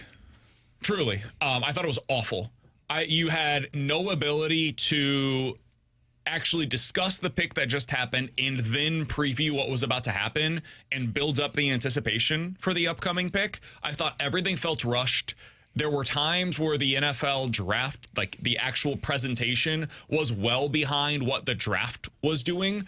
I thought it was awful last night. And I understand that it was a quicker draft because of the clock. That's what I'm here for. I got issues to did do, not man. think it was a good product on television. So, yeah, I think they should go back to 10 minutes. I thought it was terrible. I had no issue with it. I was like, I legitimately felt that it didn't was know. quicker, and I was all in favor of that because I feel like the last couple of years it has been a drag of a draft where it just takes too freaking long. I felt like terrible. the anticipation was there. I mean, I felt like teams were making selections faster, didn't- I which I didn't thought think was we good. would I thought there were times where like they literally didn't even mention the pick that was coming up until the pick was about to be announced, and then you hear the pick and then they break it down and But then that's you not do it for because the of the next 8 one. minutes. That's because the team's saying, like, all right, we got our guy. I would also add, I think ESPN will be able to ESPN NFL Network, wherever you watch. I think they'll be able to adjust to it. This was the first time, and I think I it don't takes think time. they can, man, because you've got the pick to be announced, and then you've got the interview with that kid that was just selected in the first round because most of them are there at the draft, and that takes a couple of minutes. You've got them being announced, and then you've got the interview, and then you've got like the breakdown of that pick. That what I just mentioned there takes like 5 or 6 minutes, and now the next pick is in and they're getting ready to announce it. Like there's just not a whole lot of runway. Can I be honest? I don't really need to hear the players talk. I don't feel like any of those players had anything substantial to say after they walked. The couple of the guys didn't even answer the question. A couple of the guys, I think it was Mekhi Lemon, was asked, what are you going to be for the Philadelphia Eagles? And he turned and It was looked at the crowd. Love. Jeremiah Love was the one that was asked, like, what do you bring to, or why do you think your game will translate But to the Lemon next did level? it too, where they asked him something about the Eagles, and he turned and looked at the crowd. Yeah. So, like, do we really need that? I'd rather just get more breakdown than hear the players say nothing. Agreed. It's a fair question. I don't know. Like, I feel like you could have a secondary, like if there's time or something like that, you could play it up there. Fair question. There was a couple of them that were good, like the offensive tackle, the Samoan. I forget which team Maui picked Noah. it. Yeah, he had a really good answer talking about like young Samoan kids and how he said he like built all of his football equipment. Some of it's good, but I can't tell you the amount of guys that said absolutely nothing, didn't even answer Laura's question, and I'm like, what was the point of this interview? Alongside Alex and T-Bone, I'm BK. It's BK and Ferrario here on 101 ESPN. In 15 minutes, we'll get into our NFL Draft Superlatives. BT will join us coming up at 12:30. We get to talk to our guy, the former NHL goalie, Macadoodle Mike. Mike McKenna joining us next here on 101 ESPN.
Alongside Alex and T-Bone, I'm BK. We are happy to go out to the Kiley and Thompson hotline to be joined by our friend, the former NHL goalie, Macadoodle Mike McKenna, joining us here on this show. He joins us each and every Friday on behalf of Macadoodles. Mike, appreciate the time, man. How you doing today? Whew, grinding, man. Macadoodles is wild right now. We got all kinds of stuff going on in the store, so I've been moving things around, getting ready for our big Four Hands takeover tomorrow. I've been smashing cans by accident. Nice. You know, all the fun things that come with business ownership. I've experienced them all today. Tanner told us you had a party foul today and you had to clean it all up. Yeah, well, you guys can call it whatever you want. If you want to have a big party, though, I'm telling you, this Four Hands takeover tomorrow at our stores is going to be something. So I'm just, if I get all this done by like 5 today and then have a great day tomorrow, this is it, man. It's going to be a good one. I'll go ahead and give Four Hands a quick plug since you're mentioning their takeover. Alex, one of the great hacks that you can have to go to a Cardinals game, you can park over at Four Hands, go inside. They give you like a beer ticket. If you park over there, you pay for the parking. You can go inside, get yourself a beer before you go to the game, and then they give it to you in a plastic cup. You could potentially walk over there to the Cardinals game. It's good to go. No, it's not allowed. You're not allowed to carry beer on the streets. Yeah. Okay, well, you can drink it right there. Brandon. That's another option for you. You can do that in the great state of Missouri and St. Louis. You know, there's a cool thing with Four Hands, too. They've got a Lindenwood beer out right now. That might tickle your fancy a little bit. That's absolutely I'm sure that going to does tickle for Alex Ferrario. I'm going to be there, get some Lindenwood ones. All right, Mike, let's talk a little Blues. That way we can get your mind off of some of the party fouls that took place earlier today. I do want to hear, though, more about that Four Hands takeover in just a little bit. The big news yesterday for the Blues is that Jordan Kyrou is going to have some kind of a knee scope, a cleanup for his knee. He's expected to be back ready to go by training camp. We have basically no other information on this. I want to ask you the question that I asked of the guys earlier today, though. Does hearing something like this influence the way that you evaluate his season at all? Not really. Okay. Just simply because everybody's playing through something for the most part. It seems like that's always the case. Now, it'd be nice if they were forthcoming about what's going to be operated on or worked on, and we know we never get that. It's really frustrating. I always advocated for more transparency with injuries because it creates speculation when you don't allow people to have that. So I'm of the mindset that if you're playing, you're healthy. You know what I mean? Doesn't change anything. You're playing, you're healthy. So Guys, I just don't think that it's been there this year with him, and I don't think it's a knee injury or a lower body injury or in anything. I think you just have seen what you have with him. Does it hope for a bounce-back season next year? I mean, that would definitely be real. It could possibly be better, but I think that this type of stuff, these minor cleanups like that, unless they come back and say, listen, he's going to be out 6 to 8 months, then I think we can look at it as something that was a lot more major than what it was. Any follow-ups, Brandon? No. Mike, he got really angry because he thought T-Bone and I were too harsh when our immediate reaction was, no, it shouldn't matter because of everything. Let me ask you this, though. So we did have a follow-up. Okay, here we go. He doesn't like when I put words in his mouth. That is correct. You remember earlier this week, we talked about this. Believe me, when we said this on Friday, I made mental notes, and I said, I'm going to find a way to really grind his gears. Mike, my perspective on this, just for anybody curious that didn't hear me earlier. I do think it is fair to ask the question, did this impact his performance? Like, I gave a little bit of leeway to Braden Shin a couple of years ago when he had the rib issues that he was playing through. He didn't have the kind of season that we would typically expect. I give some leeway to Dylan Holloway where he was coming back from injury. He didn't look like himself, and then he was able to play better the rest of the way when he was healthy. Same thing for Robert Thomas. Same thing for Jimmy Snuggerud with the wrist issue. So if I'm going to give those guys a little bit of leeway for playing through injury and then looking better afterwards, I will personally do the same for Jordan Kyrou. That's my perspective on it. It's very benevolent of you, for sure. And I hate to sound negative about it, but I do think one of the big things for me was with Shen. I mean, he was battling through stuff that was debilitating. It felt like, upper body, shoulder. His shoulder was way worse than anybody knew for a long time. That was going to require some pretty decent lifting. So I don't give the same benefit of the doubt with it all the time. I find that the best players find ways to play through and make it work no matter what. And if you're not good enough to go, then it's time to sit down and not be able to not put yourself ahead of it and make sure you're recovering the proper way. I still think it just comes down to the fact that Jordan just didn't have anybody to give him the puck this year that really worked especially once Thomas got hot with Snuggerud and with Holloway. He just didn't have a wingman. That's the biggest reason why his production was down. Mike, how much does the news of a minor knee surgery or operation, whatever it was, how much does that matter to teams in terms of trade value for Jordan this offseason? Well, that's a really interesting question, because if you're trying to make a move, you want to not have damaged goods, but also we get a lot of procedures done in hockey. So I wouldn't see this as something that would hold up a trade. I don't think you're going to be looking at the player as unable to perform, not any good down the road. I think a minor cleanup like this, if that's what's taking place, they're going to be able to have full access to any medical records as well. I'd be surprised if it was off-putting. I think you'd be able to find teams out there that would still look at the player and go, hey, here's 35, 40 goals. It's a minor procedure. We've seen all this done before. Look at the medical records. Do we believe in it? Do we believe in the player? Do we believe we can surround him to make him successful? I don't think it would be a hindrance to anything in the trade market. Mike McKenna joining us here on 101 ESPN, the former NHL goalie. He joins us each and every Friday on behalf of Macadoodles. Mike, final question that I have for you here today. As you look back on this season, what do you think is the single biggest need that the Blues should try to address this offseason? Number 2 center. I think they need D and a center, and D will be an interesting one because they need a stopgap on D. They don't need to go out and trade for an Alex Pietrangelo. Boy, that probably just made people's skin crawl, I'm sure. But always does. I know. And I got to cover when Petro came out to Vegas, and of course was fantastic out there, just as he was here. Just an incredible player. But they need a stopgap. They need somebody in that $5 to $6 million range that's going to be able to steady things while the D keep coming, the prospects keep moving along, give Lindstein some breathing room so that he can still go back to the American League next year at the start of the season. And as injuries happen, see if he works his way into the lineup. But adding to that center position is what has to happen for the Blues, because we haven't seen it yet. You're still 2, 3, 4 years away from having a true pivot prospect come through.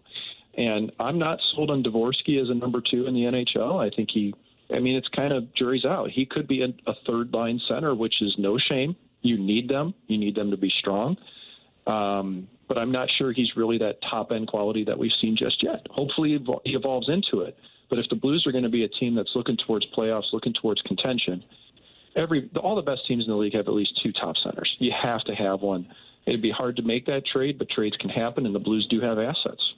Mike, I did want to ask one more hockey before we get into Macadoodles with you, because Jim Montgomery in his exit interviews on Saturday talked about a moment to where he went after the team. I think he said it was after that LA Kings game, the 5th one of the season, that he said he kind of went at him. And he said it's something that he's never done in his coaching career. And he said the players did not respond well to it. They go on a 7-game losing streak. He said, I'm never doing this one again.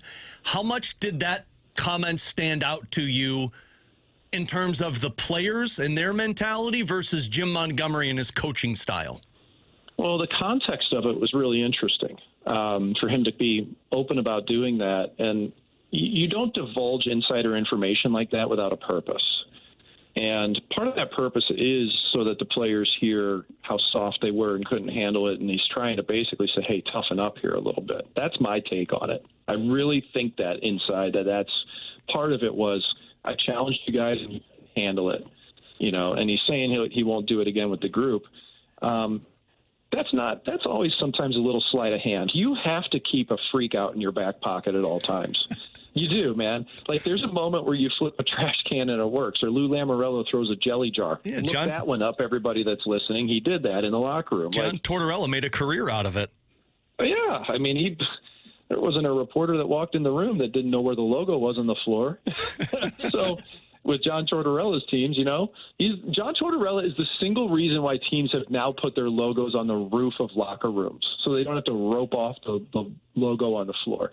But no, to go back to your question, though, I am impressed, though, because it shows that Monty's a self-evaluator. And he's not above looking at himself and asking the question, what did I do right or wrong here? I love that about him. I don't think all coaches are like that. There are more that are like that now. I'll be honest, I'm trying to be like that. You know, when you coach kids, it's the same way. How do you improve? How do you get through to them? How do you treat them the way that they respond the best? If you don't try things, you never know, though. And so, I really appreciate that Monty is one, again, where he's self-reflective. He'll take that into account. But I guarantee at some point in his coaching career, he's going to come at people again, dude. You just can't take that out of the box, man. You have to have that in your back pocket. It has to be there just for the extreme moment. All right, Mike, I know you guys have the forehands takeover this weekend. What else can people expect as they walk through the door this weekend over at Macadoodles? Forehands for life. It is a big takeover for us. We're excited to have them in. It's from 2 to 6 o'clock here at Macadoodles. We are in Dardine Prairie. We're just north of the Page Extension at Bryan and Feisey Road.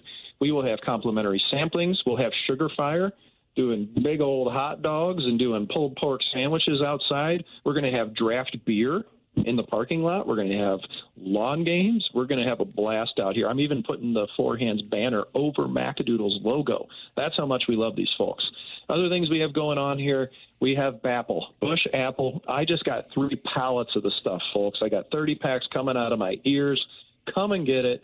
Take it. It's not going to last long. We only get so much of it. So those are our big drops. We've had a couple in whiskey lately. Got a Woodford Double Double that came in. We had some Barrel Cigar Blend. So some fun things, and there will be surprises. And as you know, the first person to walk through the door at Macadoodles and cry out, well, I don't know, what's the word going to be today, guys? Come up with one. Shenanigans.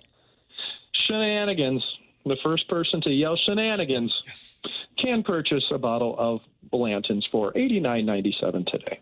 So hopefully see everybody coming through the door here at Macadoodles. I was going to say benevolent.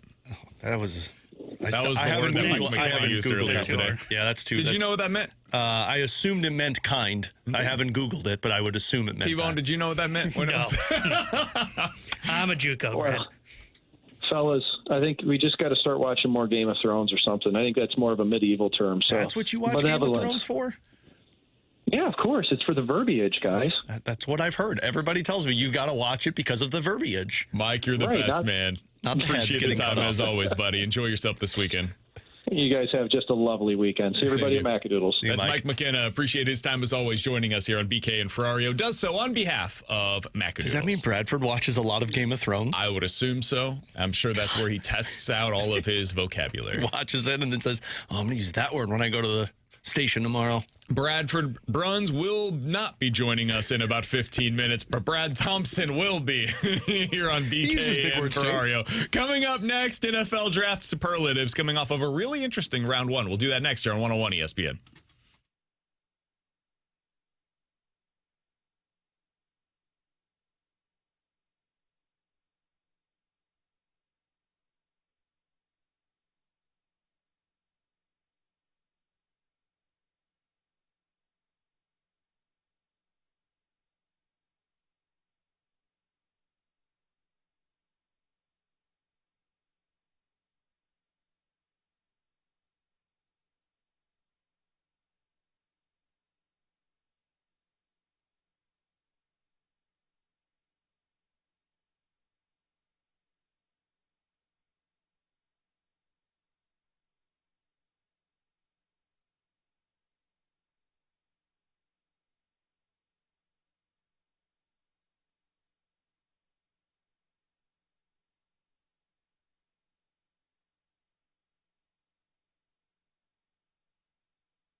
Alongside Alex and T-Bone, I'm BK. Let's dive into some NFL draft superlatives. Brad Thompson joins us in about 10 minutes here on BK and Ferrario. So, first round took place last night. I know T-Bone's least favorite pick was his Rams taking Ty Simpson at number 13 going to be overall. my answer to the first question that you're going to throw out there. Here's my question for you to start things out, though, Alex. What was your favorite fit from the first round of the NFL draft? Did you have one that immediately stood out to you where you said, I love this. This is going to be amazing? I don't know if I probably, oh God, I don't think I do. So I'm going to let you guys go first. T-Bone, did you have one? Mine was Mekhi Lemon to the Eagles at 20. They're going to trade A.J. Brown, so they needed a wide receiver to replace him. And it makes sense that you're going to add to that group in the draft. But I didn't think he was going to be down there towards 20. You know, and I know he was a Steeler, then got traded away. So I know he kind of wasn't there for a second, but I love the move that they traded up to go get him. I thought he has a chance to be the best receiver in this class. That's why I wanted the Rams to take him. I love Caleb Downs at number 11 overall going to the Dallas Cowboys. I thought it was such a great pick for them. Caleb Downs, I think, has a chance to be the best player from this draft, like flat out. Dude's been one of the best defensive players in college football since he was a freshman at Alabama. That doesn't happen. Freshmen do not start in the secondary for Nick Saban. He did, and took over immediately as one of the defensive play callers for a Nick Saban-led team. They said that he's one of the smartest defensive backs to ever play there, and Nick Saban is as good as it gets when it comes to coaching those guys up, and that guy was able to speak his own language with Caleb Downs. So I think he's brilliant. I think he's going to be a really good football player, and their new defensive coordinator is the guy that took over that was there in Philadelphia as the secondary coach when they brought along Cooper DeJean and Quinyon Mitchell a couple of years ago as rookies. I think it's a fantastic fit for their new scheme in Dallas. Caleb Downs there, I think, is going to be a great, great fit. Yeah, I like the Sonny Styles move for Washington, too. I said yesterday I was hoping that they'd go get a wide receiver at that front, but, I mean, their defense was really bad last season, and they were relying on a ton of old dudes to get it done for them. And so to upgrade that spot makes a lot of sense. And the one you mentioned, too, Caleb Downs, that was a nice fit. All right, I'm going to take off 2 picks from the board because we've already spent so much time talking about them. If you want our full thoughts on both Ty Simpson and Jeremiah Love, you can go to the Open from Today's show on the podcast page to find that. But outside of those two, Jeremiah Love at 3 and Ty Simpson at 13, what was your biggest surprise pick of the first round, Alex? Was there one that immediately jumped out to you where you're like, whoa, did not see that coming? Probably Jordan. Well, we said Jeremiah Love and the one we've talked about, but Ty Simpson. Yeah, Jordan Tyson was one for me. New Orleans getting a wide receiver felt like made no sense. Kind of like the same front of Jeremiah Love, to where it's like you're getting a running back, you don't have a quarterback. And I know they were all excited about what their quarterback did down the stretch last season. They feel like they're starting from ground zero and have nothing on their roster. And to go get a wide receiver feels like you're wasting the rookie status of a guy like this when you don't have the quarterback, when you don't have an offensive line, and your defense is pretty bad. Now, I understand there's not a whole lot of superstars at that spot. A lot of them went prior to that, but that was one I kind of questioned. The one that surprised me, and I feel like it shouldn't have, but all the talk was that they weren't going to go receiver, was the Titans taking Cardinal Tate. And the reason that it shocked me was because all the connections were, well, if they're going offense, they're going Jeremiah Love. And then if they're not going offense, well, of course they're going to go defense, right? I mean, they just hired Robert Saleh as their head coach, so we think they could love someone that got the comparisons to Fred Warner like a Sonny Styles. So I just kind of put on my blinders of they are not taking a wide receiver. Don't expect them to take a receiver. And then they did it, and it kind of shocked me. I love the draft pick. I think it's a smart decision by the Titans, but I had no expectation of them going receiver at 4. So I thought the Vikings might go defensive tackle at 18. I thought that was at least a chance. Yesterday I put out nobody cares, but a mock draft over on Twitter, and I did have them taking a defensive tackle. I did not think it was going to be Caleb Banks, though. Alex's favorite player in the draft. Freaking bummed. He's huge. He's explosive, but he's a 300-pounder with multiple foot injuries. And the idea of him being the 18th overall pick, that was a little rich for my blood. I was surprised that he went that early. I do think it's a great fit for their defense. I mean, if he's healthy, I think he could be a Pro Bowler playing in that specific scheme for them. So I don't hate the pick. It's just super risky. One pick too late, man. I was praying that the Lions would have taken him. Yeah. I wanted to root for that team so bad, but I can't do it with the Vikings. So I was not surprised by the position. I was very surprised by the player that the Vikings ultimately took at number 18. Were you guys surprised at all that Baltimore took a guard at 14th? They needed to improve their interior of their offensive line. Dan, you need to protect Lamar Jackson and Derrick Henry, but man, you need more playmakers, and I really thought they were going to take Sadiq, that tight end. I thought Sadiq could have been in play there. I thought when Ruben Bain started to drop, he would be the pick. He just feels like a Raven to me. Yeah. Just such a throwback. The guy is super physical. He plays with the tenacity. Like, you look at Terrell Suggs and the way that he played for his career, I could just see Ruben Bain taking over as that kind of a player. He just felt very Ravensy, but everybody seems to believe this guy, the guard from Penn State, is a really good football player. And like, the two teams that I just expect to take the guy that's going to be really good are the Ravens and the Eagles. Yeah. I just assume they're going to take the guy that everybody had as a consensus higher than their picking player, and they both kind of did. The next thing that I wanted to ask you about is, who's the player that was selected in the first round that you want on your fantasy football team this year? That you're like, I got to have them. Maybe not a first-round pick in your fantasy leagues, but somebody that you feel like is going to be on your fantasy teams. I honestly, probably Fernando Mendoza. And I'm not going to be taking him like in the first round, but I might be taking that quarterback pretty early. Interesting. Okay. And it's lofty, but I think when you have Vashton Genty on top of having Brock Bowers, you have the makings of something that could help your quarterback out. So that might be one of those sneaky quarterbacks that you could get early on. The problem with those fantasy picks is none of the wide receivers taken, I feel like, are going to be any good. So you're basing the picks off of defense. Because I think a lot of people will say Jeremiah Love. I don't think Jeremiah Love's going to be good right away. That offensive line is terrible. And the wide receivers, like, you're telling me I should get excited about the Saints or the Browns with those fantasy picks? I think I know where T-Bone's going, so I'll allow you to go ahead and... He's going Ty Simpson with the Rams? No. I'm assuming you think I was going to go Lemon. Yeah. I was going to go someone different, though I do like that one. I actually love the idea of going with Sadiq, the tight end, going to the Jets. Brock Bowers had a pretty good year with Geno as his quarterback, so there's going to be some value, some targets there. Now, I'm not telling you that it's going to be pretty, but there's not a ton of great tight ends, and if this guy's going to live up to the ceiling, I assume they took him in that spot for a reason, that they're going to have something drawn up for in the offense. So I kind of like Sadiq. He wouldn't be a first-round pick by any means, but he's someone that I might try and target in fantasy this year. Okay, I'll go with Mekhi Lemon. I thought you were going to take him, but the slot receiver out of USC for the Philadelphia Eagles, if they're not going to have A.J. Brown, he's just going to take the A.J. Brown targets. Like, he's going to get a ton of opportunities in that offense, and it's going to be him and Devontae Smith, I would assume. AJ didn't get a ton of opportunities. He complained about it every night. He got a decent amount. Someone that had him was very disappointing last year. 2 years ago, he very much did, That's my thing with Lemon. Like, don't they already have a slot receiver? Isn't Devontae the slot guy? I think Devontae's going to play a decent amount outside. I mean, if you're taking Mekhi Lemon, the plan has to be that he's going to be your slot receiver. So I think he's going to get a ton of targets across the middle of the field, and that could go pretty well for him. So this is also an offense that I think is going to score a decent amount. I don't know if they're going to be the highest scoring offense in the league, but like, the Cardinals certainly aren't. I don't think the Titans are going to be overly high scoring. So if I'm going to take one of these first round playmakers, I think Mekhi Lemon would probably be the guy that I would be most excited about being on my fantasy team heading into the upcoming season. One other guy that I would just like throw out there, Cardinal Tate could be interesting in that offense. I think you could see some really big games out of him where, like, 1 week he might have 25 fantasy points and the next week he has 5.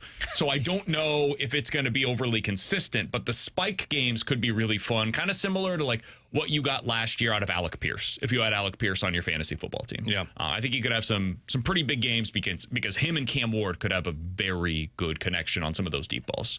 Could be a lot of fun to watch. All right, alongside Alex and T-Bone, I'm BK. Coming up next, let's talk to Brad Thompson, Cardinals analyst on 101 ESPN.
Tanner Hendrickson here, the Sports Center update brought to you by Saliga Heating and Cooling. Cardinals back in action tonight as they start a 3-game set with the Seattle Mariners. 7:15 will be first pitch.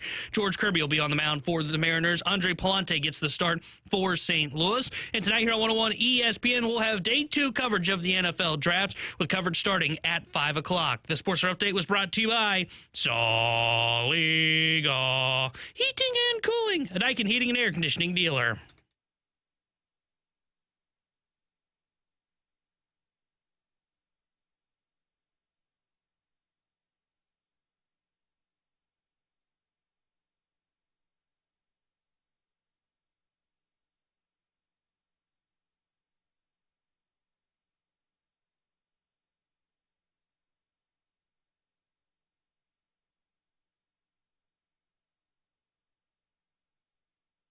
Cardinals return home tonight to take on the Seattle Mariners. The 3-game set beginning this evening against Seattle. It will unfortunately not include Brendan Donovan as he has been placed on the injured list for Seattle. Talking things over now with Brad Thompson, the former Cardinals closer, the World Series champion, former Cardinals reliever, World Series champion, and joins us weekly via the Kiley and Thompson hotline. BT, what's good, man? How you doing today?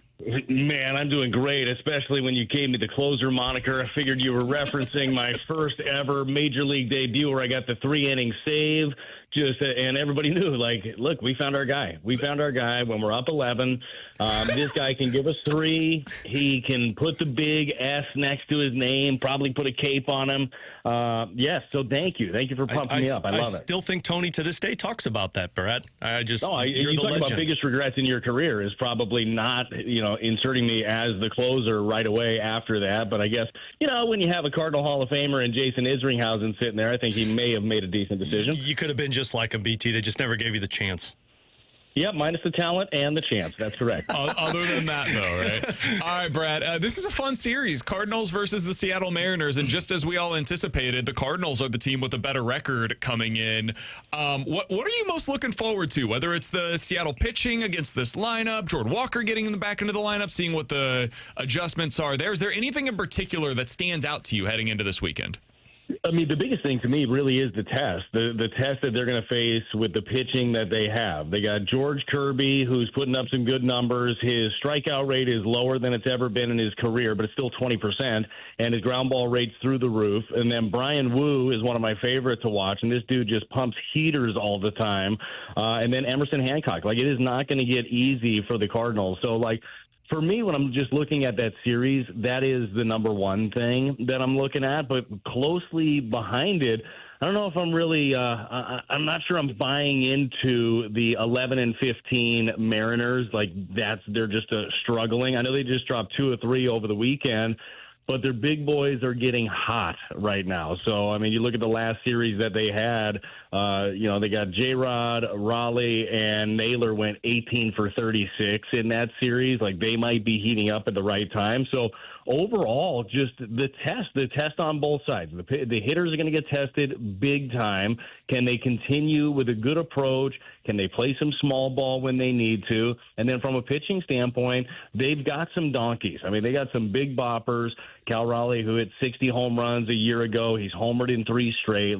There's not one side of the ledger where you're for sure checking the Cardinals box in this series. BT, how many of those teams fall into that same camp like the Mariners, to where you're looking at them and they're 4 or 5 games under 500 and you're like, yeah, I'm not buying into that right now? It feels like there's a lot more than traditionally at this time of the season.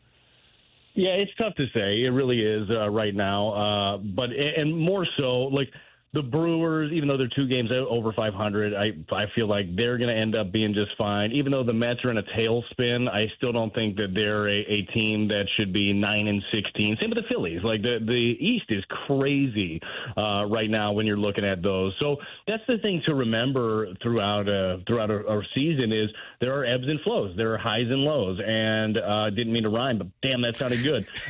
Professional broadcaster, over there, former closer, Seuss. Brad Thompson. Just can't even stop it. It's amazing. But those are things to remember when times are going bad, and there are things to remember when times are going well also. So the Cardinals are playing some really good baseball right now. This is going to be an enormous test for them, and I think a lot of people are asking that same question, but a different way. is this what they really are? Because over the next 17 games, like, they're playing some dudes here coming up. So we're going to kind of find out not only in this Mariners series, but for the Cardinals. Like, they're going to face Seattle, the Pirates going on the road. They got L.A. and Milwaukee coming back. They got going to San Diego for the Padres. So it is going to be quite this stretch here in the next 17 games with, by the way, 0 off days for the Cardinals. Yeah, you mentioned it. 17 games in 17 days. BT, what do you anticipate they're going to do for their pitching plans over this stretch? I know they've talked a little bit about a potential 6-man rotation. Are you expecting that to be the case? Yeah, I'm not expecting necessarily a 6-man rotation, but I'm expecting a 6-man to pop in for a start. Like, that's the way that I would expect it. I think you'll see them go through this rotation one time, and then in the middle of it, buy a day by putting a 6-starter in there and then get right back on track with your 5-man. That's like what I would kind of expect during this, because early in the season, you want to keep your guys as healthy as possible. I know that a lot of fans were upset that Ollie gave some of his regulars, Wynn and Walker and Burley a day off the other day, but you're trying to protect guys for the long haul, and you got to do the same thing for the pitching staff, right? So that would be my expectation, and my thought would be, and I have zero knowledge of this, but the thought would be Hunter Dobbins being that guy who's worked his way back to this point from the knee injury. So that would be the thought, but we'll see what it ends up looking like. That's really interesting, BT. Now I'm going to ask you to speculate again on that. If they end up going back to the 5-man rotation, do you think that's a potential, like, hey, if you pitch well, Hunter, you can potentially stay here with the big league club and earn your spot back into the rotation? Or do you think he just goes right back down to AAA and continues to develop down there? Again, zero knowledge beforehand. I think things would have to go awry really fastly, for guys. I know Leahy's numbers haven't looked like they wanted them to look or he wanted them to look. I feel like you owe him, if you're going to, give him the opportunity to start, I think that you owe him a little bit more time to go and pull that out and start. I think that Palante has thrown the ball well, and your other guys are going to be there certainly in the rotation. So those are the 2 guys when you're talking about battling it out for spots. Speculating, I don't see it. I would see whoever that guy is. If they came up and made a 6 start, I would see them make that start and probably head out and then add another bullpen arm potentially, or whatever that ends up looking like. But what that is it's a chance to make an impression, right? It's a chance to go out and be like, okay, well, this is what this dude has. This is what he did. And as soon as we need a guy, that's the dude. Like, that's the way that I look at it. Now, the organization could look at this totally differently, but I feel like they want to give some rope to their starters, especially early, to figure out exactly what they have. BT, on the pitching or the position player side of things, Ivan Herrera has gotten a good chunk of games behind the plate lately. How have you felt like he has continued to develop as that catcher for the Cardinals? Yeah, I actually think he's done a really nice job back there, and I haven't looked at it recently, but I know for a while, like, the catcher's ERA, like, he was even lower than where Pajes was, and I know that that's not totally indicative of what they're doing back there, but just visually, watching him behind the plate, and look, little things matter a little bit less right now, even though he's gotten better at it with ABS. Like, you being perfect on the corner on a pitch doesn't matter quite as much because you can go back and challenge some of these things. But his receiving has been good. I actually think that his throwing has improved a bit with the offseason elbow injury. I'm not saying he is, Johnny Bench back there, but it's better than it was. And the big part is the game planning, the thought process that's behind things. And I feel like that has been good. Like, there have been very few calls where I'm like, what was that? Like, why would you do that in that spot? And all of that stuff is real time. That's him. They go over stuff in between innings. Obviously, they game plan, a huge game plan before a series. But I feel like all those things have progressed really well for Herrera. So it's also great that he is starting to hit the ball harder at the plate. We all know he's been drawing his walks, but this dude wanted to catch, and he wants to be back there behind the plate, and he's dedicated to it. So we've generally have seen him, I think only have seen him with Palante and McGreevy on the mound. I would assume that will probably continue, but I feel like he's done a nice job. Ivan Herrera so far this year, to BT's point, 4.2 ERA when he's behind the plate. Pedro Pais, 4.8 ERA for the Cardinals pitchers whenever he is behind the plate. Final question that I've got for BT, joining us here on 101 ESPN. Cardinals back in action this weekend against the Mariners. You'll be able to see him on Cardinals TV. I think I probably know your answer to this question, BT, but I'm curious because we had the conversation yesterday.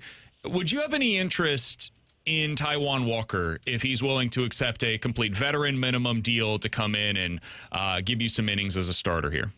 You know what? It's so funny because right after I saw the news, the first thing I did was go right to his Baseball Savant page, and I'm like, oh, maybe this guy ends up being a fit.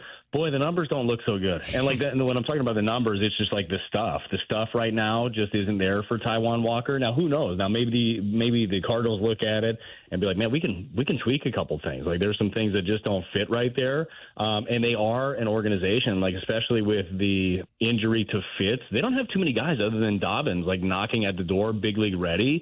So would it be the worst thing in the world to take a chance? I don't necessarily think so.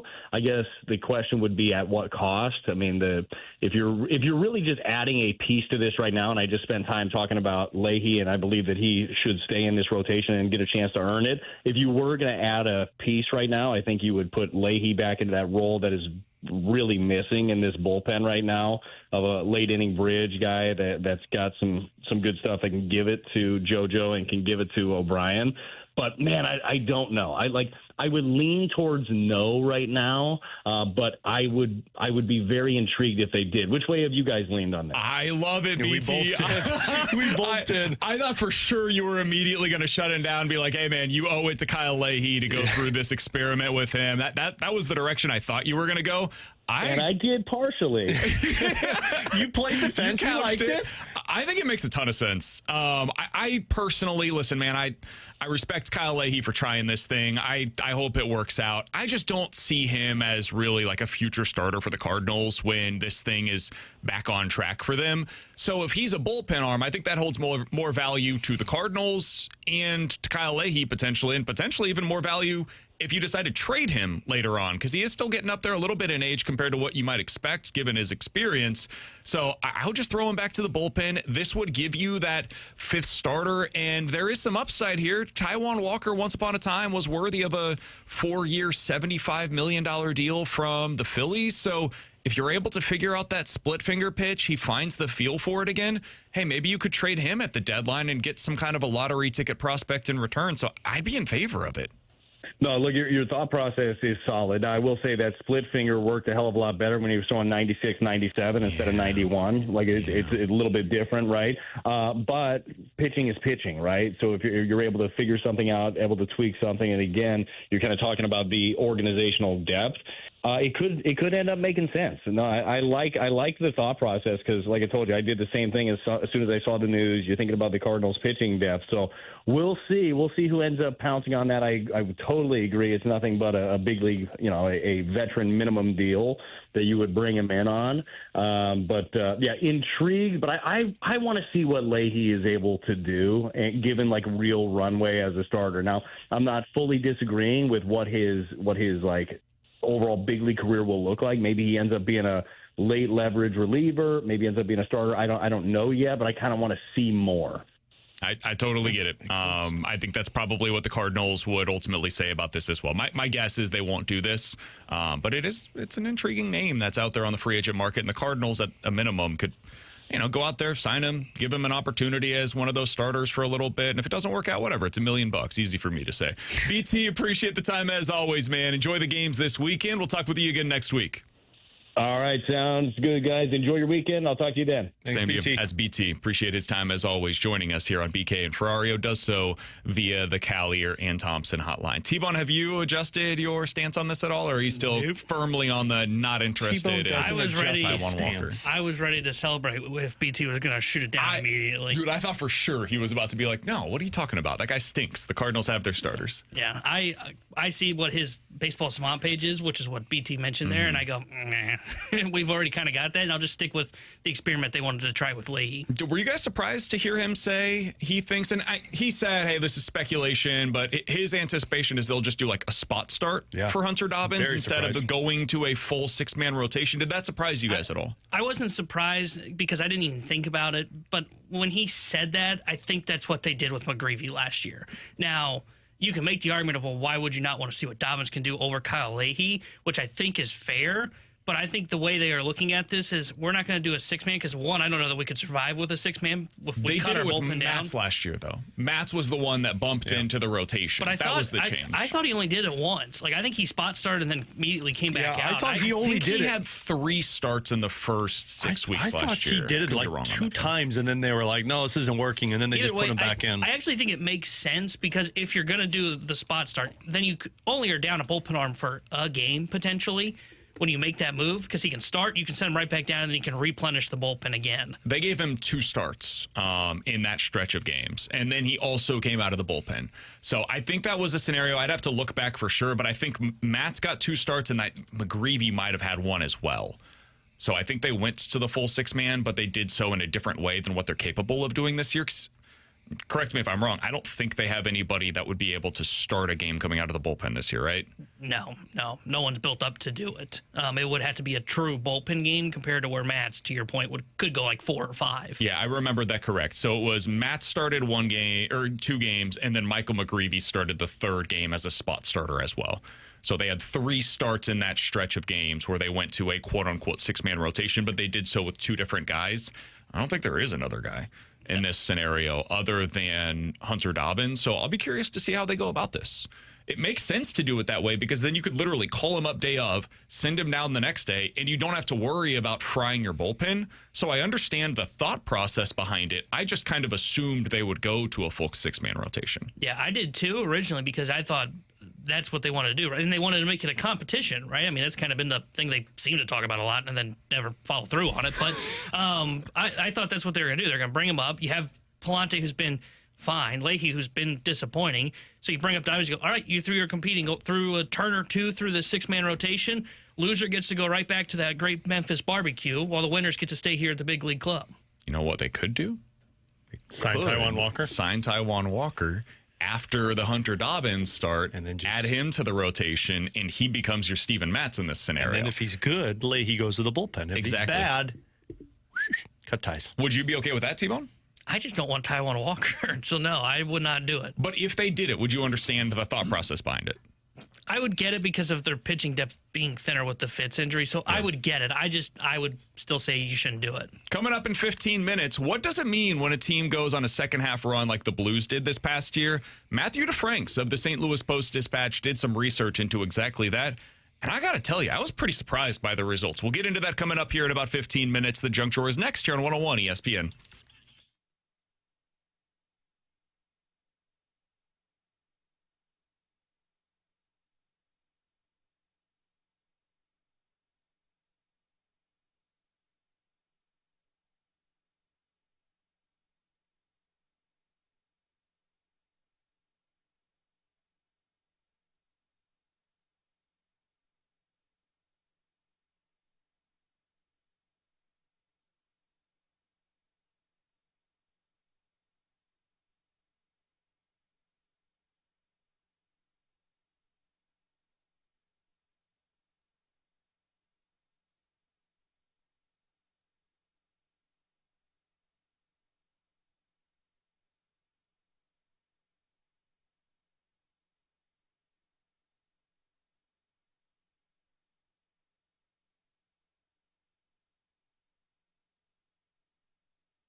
All right, let's open up the junk drawer because Brandon Kiley's nowhere to be seen. How does it take you that long to get a water? I go potty. No, you got 3 minutes to go and then come back. To be honest, there's police officers down the road or down the hall. What'd you do? Oh, what'd you get? Are they here to make it work? I don't know. I don't know what they're here for, but I had to go the opposite direction to be able to get back in just to make sure that everything was safe. Do you have some outstanding warrants, and that's why you went the other way? No, I don't know what's going on out there. I just know that there are multiple Ryder went the other way. police officers that are walking through the 101 studios. No more joking because this is a little uncomfortable. When Ryder got up and walked away, that's when we know things are done. What do you got for the junk drawer today, Brandon? So last night, boys, I was at home, and speaking of police officers, okay, there were cops that pulled up right in front of our house. Oh, that's uncomfortable. Did Luca They call? had all of the lights on, everything. What is going on? I'm curious. When you guys see police officers that put on the lights, what's your immediate reaction? Like Whether at you're my house? driving Oh, okay. or you're at home and they pull up in front of your house. Driving, I think I got pulled over. Because every time I'll look down and I got a I little bit. assume I screwed up. Yeah. I'm like, crap, I must have been going 80. I've got a little bit of a lead foot, so that's how I am. I look down, I'm like, I remember. shoot. And then I realize that I didn't, and I'm like, oh, I'm good. And then, you always do the slow down where it's like, oh, God, please not me, please not me. And then they immediately speed slam past on you. the brakes. Then they speed past you. You're like, yes, it wasn't me. And then you really hit the gas.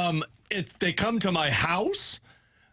Now I assume one of my children called 911 because it's so easy to dial emergency on your phones now. So Luca does that. Yeah, you hit the Texted the group chat one day. Yeah, well, yeah. But I forgot about that. Yeah, I was like, you what is hit BK the talking on-off about? button 3 times, it calls emergency services. And if you try to open up your phone too many times and you don't put in the correct, T-Bone, I don't know if you've ever done this, but you don't put in the correct code, it will eventually, the only option right there is call emergency. It's emergency call at the bottom. And I didn't know that. I thought it just locked. Well, the it phone locks for- it, but at the but then bottom it allows you to call it's the only gotcha. thing that is now an option on your phone. And so Luca pressed it one time, and I was like, no.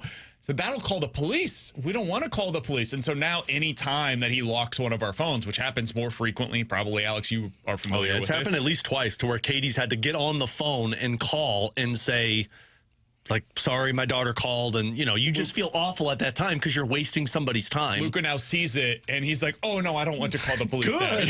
That's great. All right, we did it. That's great. There's times though, because with parenting, you raise your voice every once in a while, or your kids just yell. Like the other day, I was cleaning Olivia's diaper. And she hates it now, and dude, heard that. Screams at the top of her lungs like somebody is just beating her. And our windows are open because it's nice outside, and she was screaming. I assumed one of my neighbors was going to call the police on me because that's how loud it was in the house. So there's that too. It's like, oh, did somebody call the cops on me because they hear how loud it is at my house right now? Turns out last night somebody just got pulled over. In front of your house? Oh, yeah, so they were street. on the main street, Gotcha. and then they turned into our lot, but... Yeah, for a couple of minutes there, I was like, what the hell is going on? It's like 10:30 at night. It's dark outside. I'm watching the draft as it wraps up, and then poop. Yeah, it was. Yeah, that's how they go. For sure, was, something was about to happen. What was the siren sound again? Honestly, it's kind of spot on. Coming Maybe up more in like an 15 minutes, ambulance. we're going to give you our final thoughts on the NFL draft from last night. Yeah, I'll go ahead and give you my thoughts on what the Chiefs did. Haven't done that yet. I would imagine some of you are probably curious. We'll get into that in about 15 minutes. But next, what does it mean when an NHL team goes on a run in the final 25? See, there they are. In the final 25 games of the regular season, the way that the Blues did this past season. We'll get into that next here on 101 ESPN. They're either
All right, boys, what's it mean when an NHL team goes on a run in the final 25 games of the season the way that the Blues did this past year? Alongside Alex and T-Bone, I'm BK. Matthew DeFranks did the research into that, Alex, for the St. Louis Post-Dispatch. The full article can be found over there. It's well worth your time, but I'm going to relay some of these numbers, and I want to get your thoughts on what it means to you and what it means for the Blues as they try to figure out, all right, how much of that was real and how much of that was, yet again, just a nice 25-game stretch that happened to take place at the end of the regular season.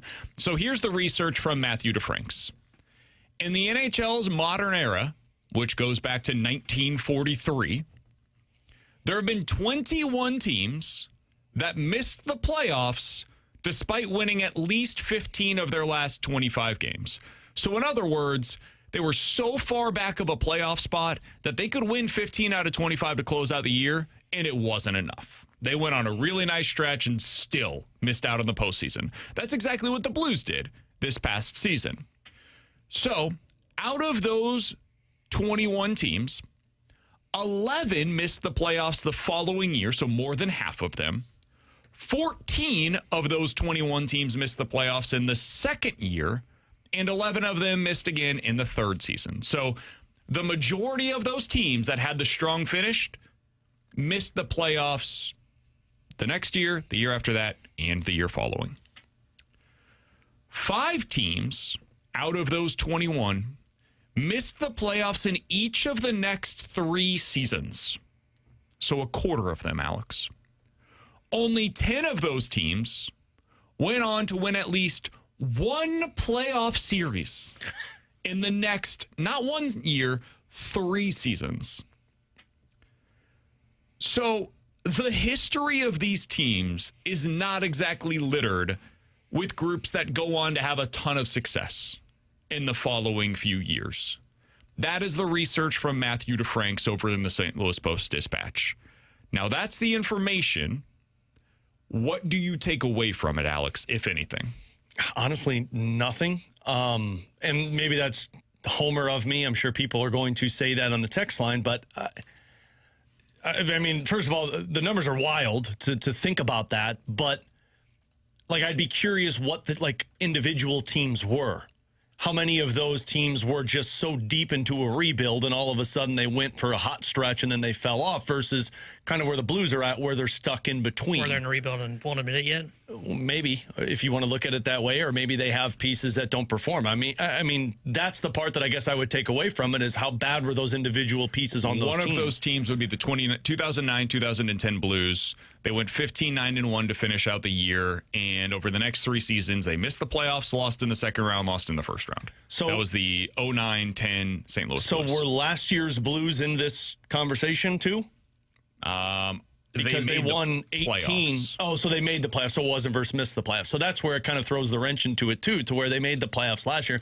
But that 09-10 team that went on that stretch and then missed the playoffs, remember, that was after the year that they made the playoffs. So it's a very similar situation to where they're at right now. Absolutely. And they had the following year that I don't remember how bad they were that year. That year, they were decent, 87 points. That had to be the one, because that must have been the draft where they drafted Tarasenko and Schwartz, the 2011 draft, if I'm not mistaken. It would have been the 2010 draft. I'll have to check.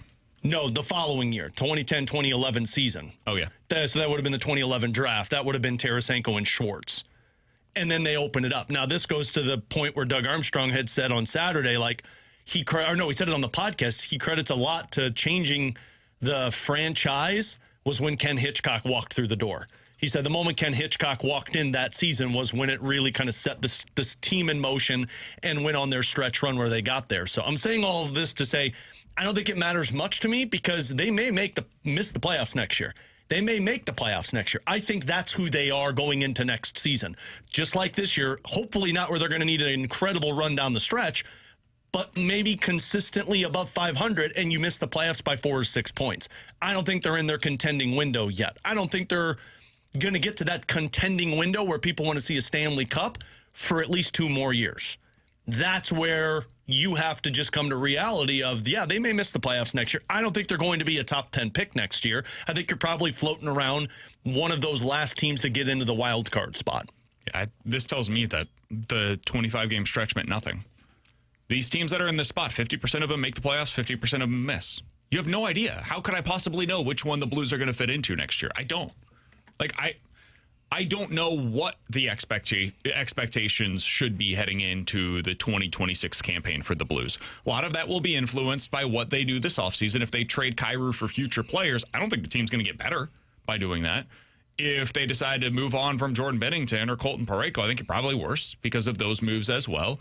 I think they are heading into a bit of a youth movement. But I think this gets back to what Doug Armstrong had to say after the season, where he said, I take nothing from that 25-game stretch where we finally played quality hockey. And I think this is why. Because history would tell you that 50% of those teams do a whole lot of nothing the following season, despite the fact that they finished strong to conclude that regular season. Yeah, I look at a sample size of 5 games, and it was the 3 through the West Coast and the 2 versus Colorado. You played really good against Anaheim, really good against Colorado. Colorado had been playing poorly at that time, and they were down Cale Makar. But then you laid the egg in St. Louis against Colorado, and you weren't ready to play versus LA and San Jose. I agree with Doug. I don't look at that stretch in terms of the team and feel like, oh, yeah, they're in a good spot because if they'd gone on the stretch run. When the games mattered most, your team fell apart. I can look at individuals, though, in that stretch run and say there was development there. And that's where I look at it with a little bit more optimism because I see Thomas, I see Snuggerud, I see Holloway, Broberg, Mayu, Hofer. Those are the guys I look at and be like, there's progress there, which is a good sign to have because some of those teams that are in that stretch, how many of those guys were just biding their time until they could get higher draft picks versus the 09-10 team that was waiting for some of those prospects to get there? Yeah, I would say the 2009-2010 team would maybe be one of those examples that you're citing, though. Like, my guess, I don't remember that team specifically, but I have to look it up. My guess is down the stretch, you probably got good performances out of David Backes and TJ Yoshi and Alexander Steen and David Perron and Eric Johnson. And I'm guessing that's probably why they went on a run to finish out that season. And their goaltending. They had Chris Mason, who that season was amazing for them. But, like, looking at this roster now, I mean, Andy McDonald, Paul Correa, Brad Boyes, Eric Johnson, Keith Tkachuk, Carlo Koliakovo. Alex Pietrangelo only played 9 games because he was still playing in juniors before they brought him in. So they were in that development of the younger players stage to where they were waiting for Pietrangelo. They were waiting for Oshie and Perron and Berglund, who had played, I think that was either their first or second full season in the NHL, and they hadn't even drafted a couple of the core pieces yet that were going to get drafted the next offseason. I think you can make an argument the Blues are in a very similar situation. I agree with you. And that's why, like, next year, it would not surprise me if they finish kind of similar to that team in 2010, 2011, where they once again missed the playoffs, and they finished with 87 points, and were on the outside looking in, and it took some of those other guys to get there, because the 2010 draft is when they got Schwartz and Tarasenko. So that was that one. And then 2 years later, in 2011, you start to see some of that stuff pay off. But they were kind of building that roster on the fly, too, because they had already... Blues right now are building the roster on the fly. But they had already acquired Steen and Koliakovo, which was an organizational shift for them. I believe it was the next season that he traded Eric Johnson to go get Chris Stewart and Kevin Shattenkirk on top of drafting those Schwartz and Tarasenko. And if you're going to be honest with it, I think the Schwartz and Tarasenko draft was the moment that they were like, okay, we've got the assets now. Now it's just a matter of developing them. But again, I go back to the comment that Doug told us to where he really believes what shifted the organization was when Ken Hitchcock walked through the door. And then that comes down to how much do you trust Jim Montgomery? Because when you get the coach that's willing to teach the right habits that can help you win hockey games and the players buy into it, it's the other factor into this. They obviously shifted the core around. Jackman was gone a couple of years later. Eric Johnson was gone. Keith Tkachuk had retired. Paul Correa retired. Brad Boyes was gone. Like, they shifted it to those younger pieces. You've got to have the right core players, and you got to have the right coach that can mesh together. And if you get it, you go on the run that they went on from 2011 on. Agreed. That might take some time. And this is why I get into the conversation of, like, I don't know how next year is going to go. I have no idea. You very well could take a step back before you take a step forward. Because I do think the Blues, in some ways, are still piecing this thing together on the fly. Like, they're building the airplane while it is in the air.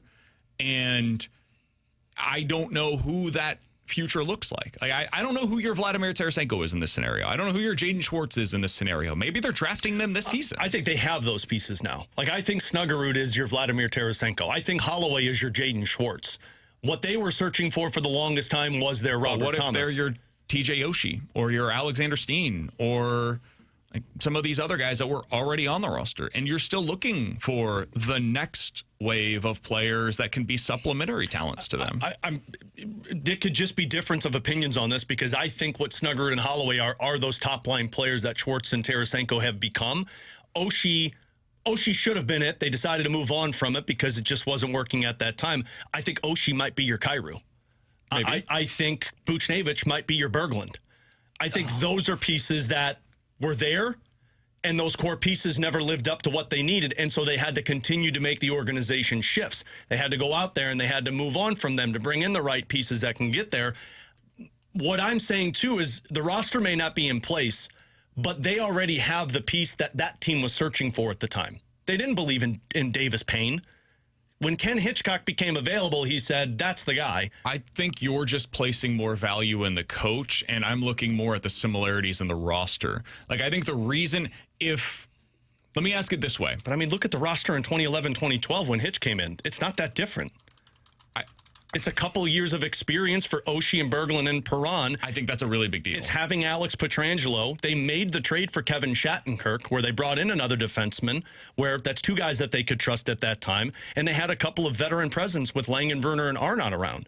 Like, that roster is not night and day compared to where they're at right now. I think hockey has changed in a lot of ways, though. Oh, absolutely. Then it was defensive-minded hockey versus offensive-minded hockey. And like, I think that's a big part of what we're talking about here is I don't know that they have the dudes right now to be able to do what that team did. I would also add this.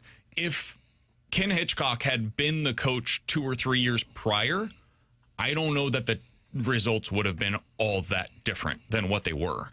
I think they had a roster problem where they didn't have enough talent to be a legitimate contender in the NHL, and I think that's where the Blues find themselves right now. I don't think that Jim Montgomery is a bad coach. I think he's a really good coach, but I don't think the Blues have the roster yet to be able to maximize what they have and to be able to go on any kind of a run. I think it is more about the players than it is the coach in this league, and I think kind of similar to that 09-10 team, the 10-11 team, you're just waiting on development, and you're waiting on that next wave of players to come in and boost the second and third line production. So that's where I think the similarities really do exist between where you were and where you are right now.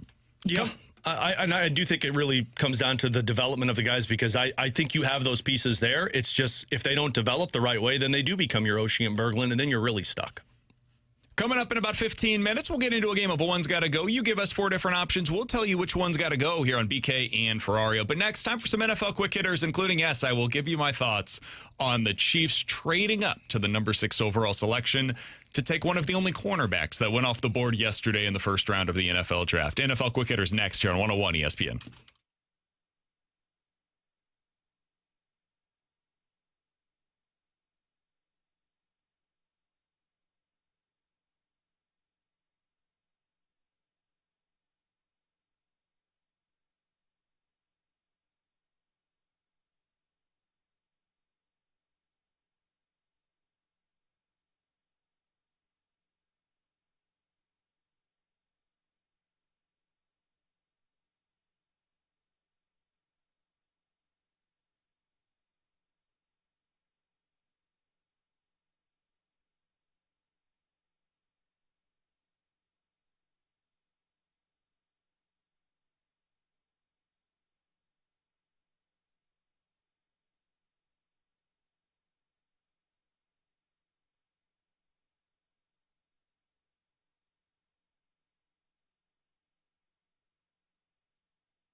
With Alex and T-Bone, I'm BK. Let's dive into some NFL quick hitters, giving you our final thoughts on the first round, which took place last night. Really, this segment should be called the Chiefs made a trash decision, and BK'd like to react. Do you guys want to start there, or do you want to get there at the end? No, you've been teasing it all day. You might as well start there. Don't tease me without giving me. You can't tease I'll people. pay it off eventually. No, you can't tease people and not provide. You've delayed it long enough. Just give the people what they want. Okay, so You're shaking over there. I am too. I feel like I did a pretty good job. We waited until 1:23. Your time check brought to you by Clarkson Jewelers, an officially licensed Rolex jeweler. The people want Chiefs. We talked about the local kid, Jeremiah Love, who was selected number 3 overall. Went to the Arizona St. Louis Cardinals. kid ever taken. Not accurate. Highest one that played high school football here. We talked about the Rams that taking everybody Ty loves. Simpson. T-Bone was not thrilled by that pick. Gave our superlatives from the first round. Have not yet mentioned, though, the Kansas City Chiefs. Yesterday, I had mentioned I thought their most likely selection would be Reuben Vane. Just felt like a very Chiefs pick. Safe, stay at 9, take Reuben Vane. That's not what they did. Instead, I was hanging out at home, getting ready for the number 9 overall pick. It's like the 4th or 5th selection. And then suddenly I see at the bottom of the screen, the Chiefs have traded up. Their name is now there at the number 6 overall selection. And I'm thinking to myself, all right, hot damn. They're getting aggressive here. They're going to move up for Sonny Styles. They're going to go get Caleb Downs. Maybe it is Reuben Vane. And they said, we think there are 3 edge rushers worth of crap in this class. And we've got to get the 3rd one because the first 2 are already off the board. Obviously, they did not do any of those things. They instead select cornerback Mansour Delane out of LSU, Alex. Whose NFL player comp is Trent McDuffie. Correct. Good job, Chiefs. Let me start with this. I'm fine with them taking Mansour Delane. He's probably going to be a really good NFL player. Typically, when you take a corner in the top 10, the odds are pretty high that guy's going to be good. So it's not to me about the player. I don't have any issues with him. He's 6 foot. He's got short arms. He's got short arms, too? Yeah, My 30-inch God, arms. man. He's Trent McDuffie, but if you, stretched him out a little bit. That's basically what I he is. love Stretch That'll Armstrongs. definitely work out well. I mean, it might. Like, Trent McDuffie's Yeah. a really good football I like player. longer You're going to guys. love him for the Rams. He's awesome. I wasn't talking about McDuffie. I was talking about you stretching him out. Wow, he's taller. 6 foot. Yeah. He's 6 foot, but with like all of the rest of the same measurables as Trent McDuffie. Just got to be able to get your body on those guys rather than your arms because you're not going to be able to pick off the football. So here's where I kind of lost my mind last night. Kinda. We saw your tweets. Yeah, it was ... What? I love BK Twitter, by the way, and stuff like this. It's just like thought after thought after thought after thought. And I'm like, is he upset about this? And then the last one is always, I'm not upset about it. It's just, it doesn't make sense. I'm fine. It's fine, guys. Don't ask me if I'm mad. I'm obviously not mad. My wife. So you guys know how process-oriented I am, right? The Yeah. result's probably going to be good. They're probably going to like win a Super Bowl at some point in the next 3 years. Results don't matter. It's the thought process behind it. Process, in my opinion, is the most important part of the draft. What they did here is they allowed Jalen Watson, cornerback, to walk and go sign with the Rams. They traded Trent McDuffie to the Rams because they didn't want to pay him $30+ million a year, and they got the number 29 overall pick in compensation for that. Cool, that's fine. They've also been really good at finding corners later in the draft. They have a 3rd-round pick from last year they really like in Noel Williams. They signed Christian Fulton last offseason. They signed a guy coming back from injury to be their nickel. All right, cool. That's all fine. They'll probably draft a corner in, like, I don't know, the 74th overall selection, which they have in the 3rd round. And then go about it that way, right? You take a defensive end, edge rusher, and then you get a wide receiver. You do that in the 1st round, and you've got all of these extra draft picks later on.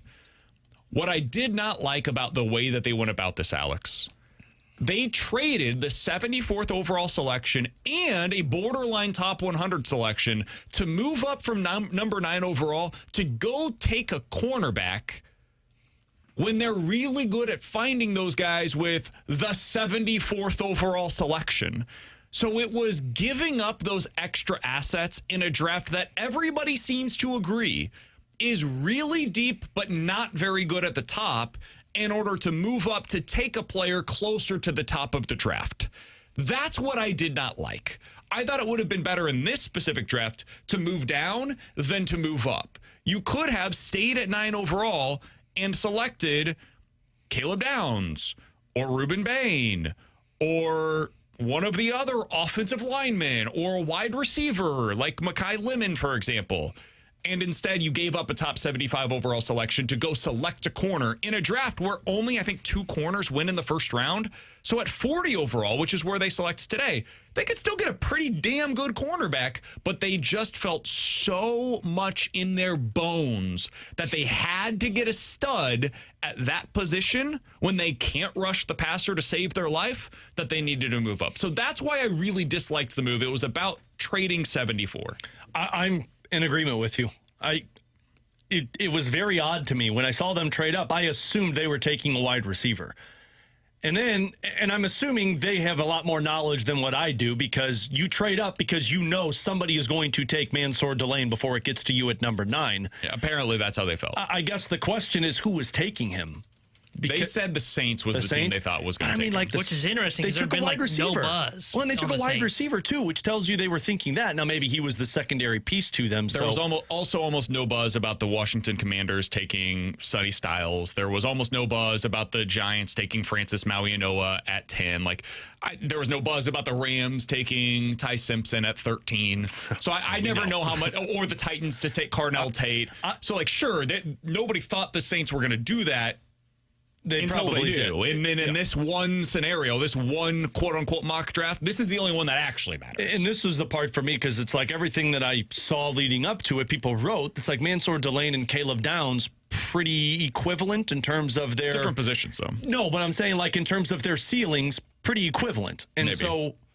that's the part that it's like, why would you trade up for that position when you could have gotten Caleb Downs? I know different positions, still helping your secondary, though. And to BK's point on their success of drafting corners later in the second, third rounds, when you get to that point, 3 of the top 12 best available players, according to ESPN, are corners. Now, one of them hasn't played football in a year, so I don't know how fair that is. But add in the fact that, okay, so maybe you do feel like there's some buzz there. Do I really want to go up a top 75 pick to go get this guy? Maybe you did feel that was a need, but I would say your history suggests you're fine at getting those guys in the second round. So I would have said, okay, whether you want to buy that there was no buzz or not of this guy going to the Saints, whatever, that's fine.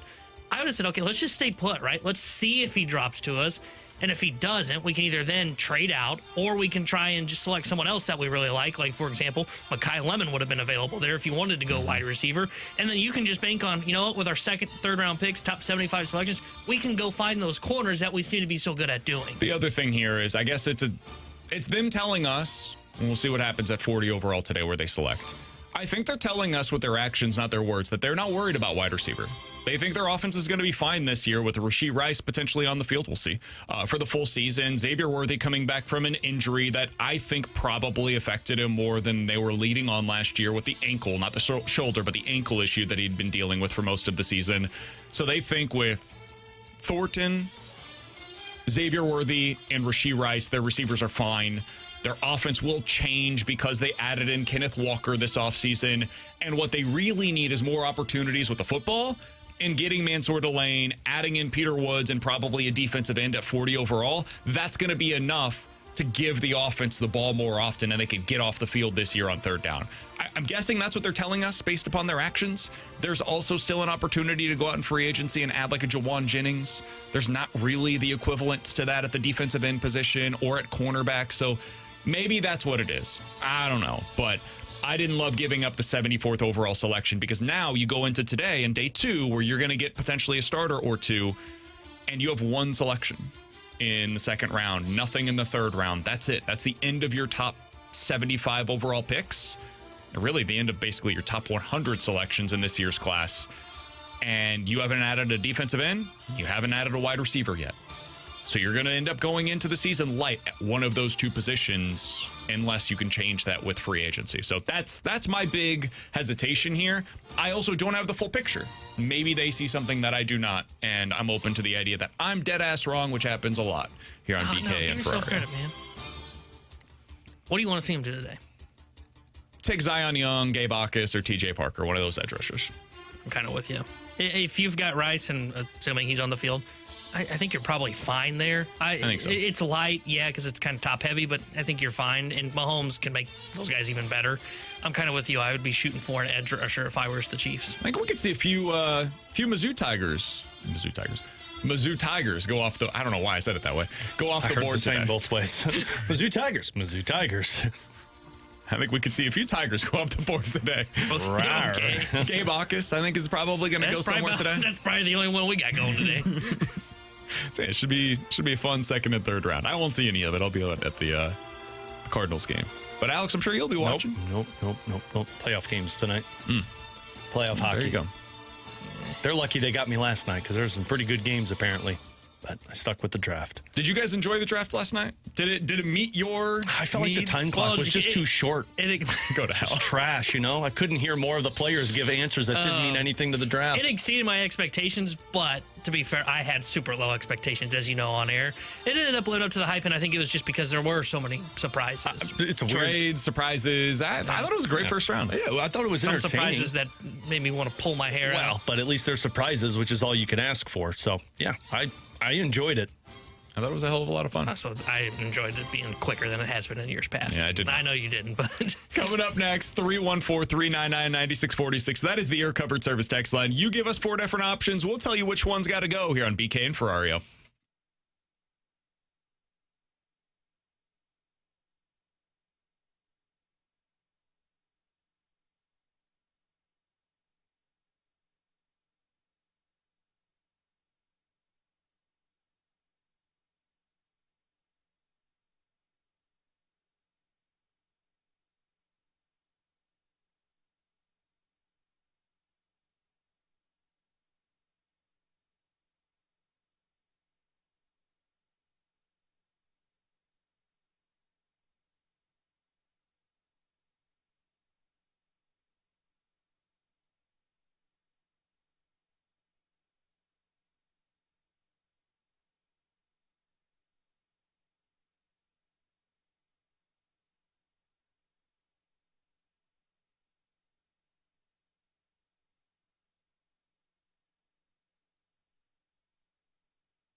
Tanner Hendrickson here, the Sports Center Update brought to you by Universal Windows Direct. The Cardinals will be back in action tonight as they host the Seattle Mariners as they start a 3-game set in interleague play. George Kirby will be on the mound for Seattle tonight. Andre Palante gets the start for St. Louis. 7:15 will be first pitch. And tonight here on 101 ESPN, Day 2 coverage of the NFL Draft as we'll have coverage starting at 5 o'clock. The Sports Center Update was brought to you by Universal Windows Direct. You'll be saying, I love my windows.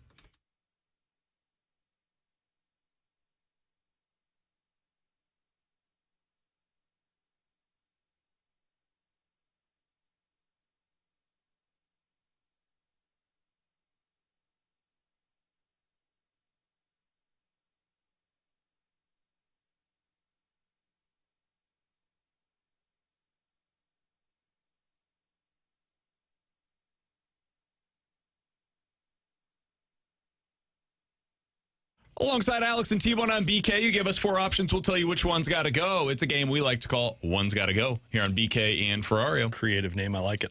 Dirk Diggler's Unit texts in from the 314-399-9646 Air Comfort Service text line. One's got to go. Church, Victor Scott II, Gorman, or Sajasi? Church, Scott. Are we just going off of what they are right now? Because I You would can take it in any direction, man. I'd probably get rid of Sajasi. I would too, I think. I think so, too. He doesn't hit. His defense is fine, but it's not like the level of Victor Scott. So I think he's the one that's got to go. I just don't think it's going to click Comes for down him. to Church or Sajasi, and I'd go Sajasi. Well, I actually like the upside from, well, maybe not the upside, but I like what some of the things we're seeing from Church. Oh, you a Church head now? No. I think a Church head is where we're going with it. No, not a Church guy. I love that 0 for 14 stretch. I'm at least intrigued and not willing to do what You're I'm Church saying. curious. Yes. Unlike with Sajasi, I am Sajasi ready to cut ties. Okay. From the 573, One's got to go. Return to old school baseball edition. Hell speaking yeah. to T-Bone's heart. One's got to go. The designated hitter, the 3-batter minimum, interleague play, or the Posey plate rule. This one's easy for me, the 3-batter minimum. Oh, really? I actually don't mind the 3-batter minimum. I like all the other things. Because I hated the Randy Choate rule that comes in, throws 5 pitches, and then leaves the game. I hated that too. That was so annoying. I don't know how much you would see teams do that nowadays because like they need innings out of these arms. Oh, that's fair. You might see it in the playoffs. It would be more Because common. I think you could see like a lefty like that go up to try and get like Soto or Alvarez out. There are times where you see a guy like left-handed come in. It's for those 3 batters. Yeah. But I kind of like it because it creates a strategy. Like Ollie talks about the lane that they've tried to create with Herrera in the 2 spot. And like I enjoy the strategy. That's what I love so much about baseball. I don't mind protecting the catchers. I do wish we could bring back the barreling guys over at second base. I'm sorry, but it's great. I would say it's the DH one for me here. You'd get rid of the DH? Yeah. You loved watching pitchers ground out? I did, man. The strategy of like the double switch and when do you pinch hit? Like how long do you let the pitcher go? I miss National League Baseball. I enjoyed it so much, and it made building a bench actually matter. Now you don't even have to have a bench. The irony, Alex, is that it would be even more likely that these pitchers would be going less deep into games. Yeah. If you got rid of the DH. Yeah. Because there would be more incentive to pull the pitcher for a potential opportunity that's what we talked to about with cash the in double on hook runs. rule. So I think getting rid of the DH could actually be even worse for longevity of these pitchers in the individual games. Oh, see, I don't know. You'd be more likely to be incentivized to pull the pitcher earlier. Yeah, but the problem, though, you run into is you quickly burn through a bench when you start doing that, right? Like, eventually you could end up in a spot where, end of the game, it's in the 9th inning, runners at, I don't know, 2nd and 3rd, 2 outs, pitcher's on deck, and that team says, we'll face your pitcher because you don't have a bench bat. Sure, but right now you have no incentive to pull the pitcher other than just like, is he pitching well or not?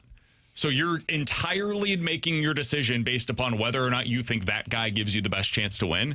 And this scenario, there is a separate circumstance, a separate factor that plays into whether or not you keep him in. So you, like by definition, you'd be more likely to pull him earlier in this scenario than you would be with the designated hitter. And you hate when pitchers are coming out early. So I just found that interesting. I do, but I just miss National League You're not Baseball. getting pitchers going into 100 pitches anymore. I mean, like, I would love to see, like, them institute the double hook rule. the moment the DH is out, the starter, or the moment the starter comes out, the DH is gone. And I don't think you put an innings limit on, if you go good old 5 innings and 80 pitches, you get to keep the DH. No, sir. No, sir. That DH is gone. From Merp the Barbarian, one's got to go cracker edition. Oyster crackers, Triscuits, chicken and a biscuit, or Cheez-Its. The hell is chicken and a biscuit? What is Triscuits? Oh, I love Triscuits. That's the one I do not like. Oh, really? No. I like the flavored ones. Oh, yeah. Chicken and a biscuit's nasty. That sounds good. I like chicken. I'll say Triscuits, mostly because I don't even know what they are. I like the Triscuits. The garlic flavored ones are the bomb. Put some good aged cheddar cheese on it. Oh, yeah. Nah, That Triscuits does do sound nothing for me. interesting. I don't like the texture. Should you put olives on that too? What? Olives? Yeah. I've never You tried like it, but I olives? love olives. I'm very surprised by that. Green. I'm more green olives than black yeah. olives. Yeah, I'm 100% with you. Feel like they're a little sweeter. Green olives are the goat. Yeah.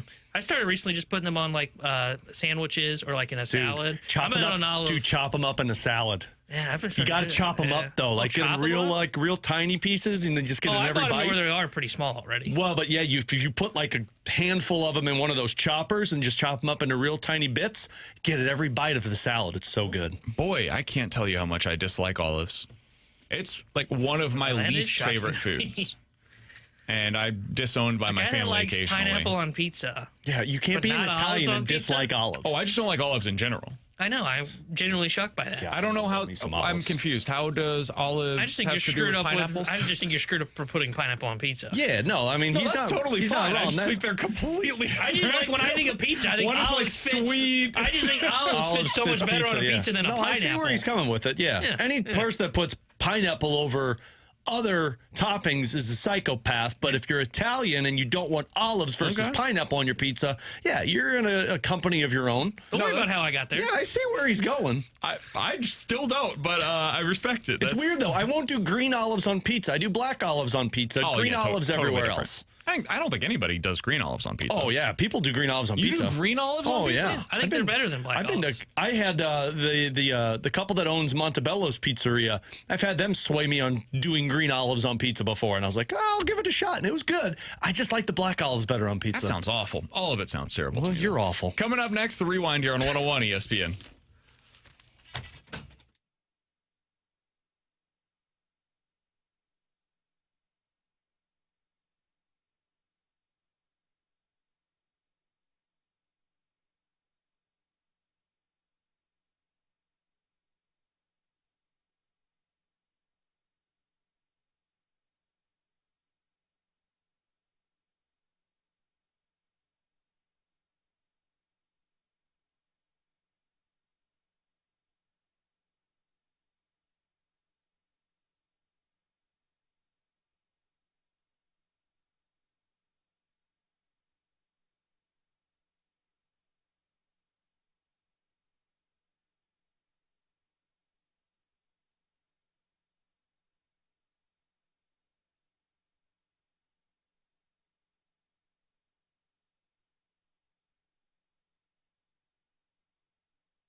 You guys don't think people share cigarettes at bars? No, man. No.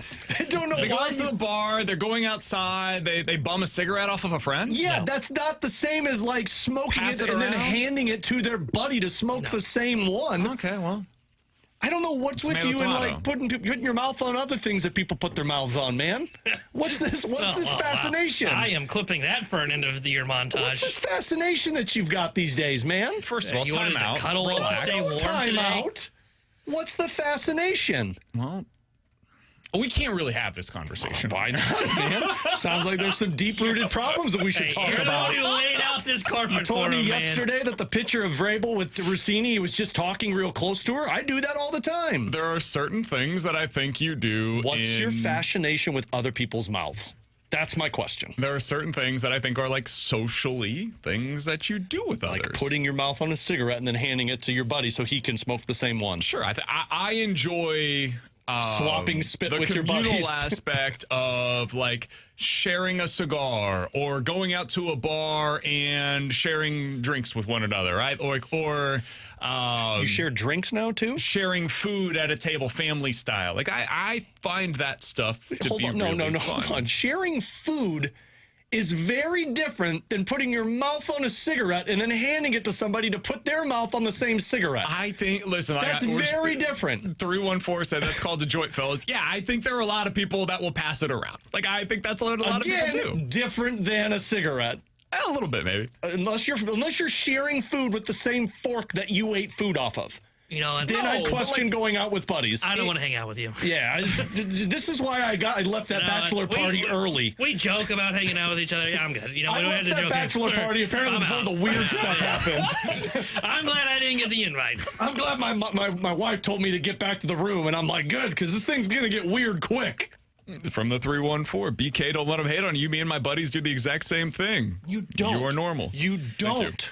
You So don't. BK's ass sweat says on the text line, did BK cause COVID? Maybe. Yeah. Swap and spit with people, man. I get it. And now I question the times you asked to hang out. You opened the segment today saying we were going to cuddle together. Yeah. It is so funny how many people on the text line get me and how much the people that I do the show with do not. It is really kind of I incredible. don't really know what's to get, man. Well, it's just different life experiences, I would say. Somebody said, does BK like doing the baby bird with his wife? You know what the baby bird is, T-Bone? Where Kara chews it's up the food disgusting. and then I puts it in can't- BK's please mouth. don't. Oh, yeah. No. Now that you say that, I do know. Now I know what that's gonna make me his meals with his buddy My out. mind was elsewhere. Now I know what his buddies go out to eat. One chews up the chicken wing and then baby birds it into BK's mouth. Well, what a week of shows, man. Can we wrap this thing up? I got to get away from I'm you having a guys. whole Still lot of got fun. 5 more minutes, big guy. Oh, you want to talk more about what weird stuff you do? Somebody said, sounds like I better not pass it to Dallas. That's right. Or T-Bone. I'm not putting my mouth on that you just put your mouth on. It's nasty. Just something you do, man. No, it's not, man. It Something is. Ask Donnie. Donnie would agree with me. Donnie's coming in. Donnie has no Donnie, idea what he's walking Get into in here right now because I need your assistance. All right. Donnie, if somebody passes you a cigarette, are you taking a puff? A cigarette that they already put in their mouths and smoked. Well, we're gonna go a couple ways here. No and no. I'm not a cigarette guy by any stretch of the imagination. If somebody passes you a joint. Oh, well, that's a different story. I said that. It's a different story, and it depends on who it is. Sure, but if you're Okay, with it came from buddies, you BK. guys are all together hanging out. you Yeah, know. BK, I would just assume that it probably wouldn't be super great weed, but yeah, I would try it. Yeah. Fair. Let's say you're out at a restaurant and BK and his buddies are there and they're all taking bites of food on the same fork. You biting on that fork? That's a different thing entirely. It's not. It is. I went to a bachelor party a long time ago, like 20 years ago, I did too, and and I I was left with early. some people that I didn't necessarily know, and they were passing around a joint, and I did it, and then I don't remember anything until the next morning. That's fair. So I have unfortunately learned the hard way in this regard. Somebody bitching about sports says, if I'm drunk, will I take the cig? Of course. Regular cig? No. That is fair. I agree with Again, that. if alcohol's involved with this, a different conversation. We were talking about sharing the same cigarette in a commercial break. All different than the joint And being drunk. If there's one cigarette, you've all been drinking all night long. That wasn't the scenario. It was sober sharing a cigarette. No, I'm not a smoker. You definitely left out a caveat there. You left all of these caveats out on the break. You were just like, when you're out at a share bar cigarettes? and you guys go outside together. I just don't know why. Why do we have to put our mouth on the same cigarette? Can't you just get 2 cigarettes? I think the last cigarette that I tried to smoke, I lit the wrong end. That's not even a joke. I'm pretty sure it was like a Marlboro. Sounds like something I would do. It was a Marlboro Light. I was some beers deep, and did it burn your tongue? It wasn't a great time, Alex. Not a great time. I can understand why you don't do it. Now I get why Donnie's Again, like, on this. I learned from my mistakes, or at least I tried. Hey, who do you want the Bills to draft tonight?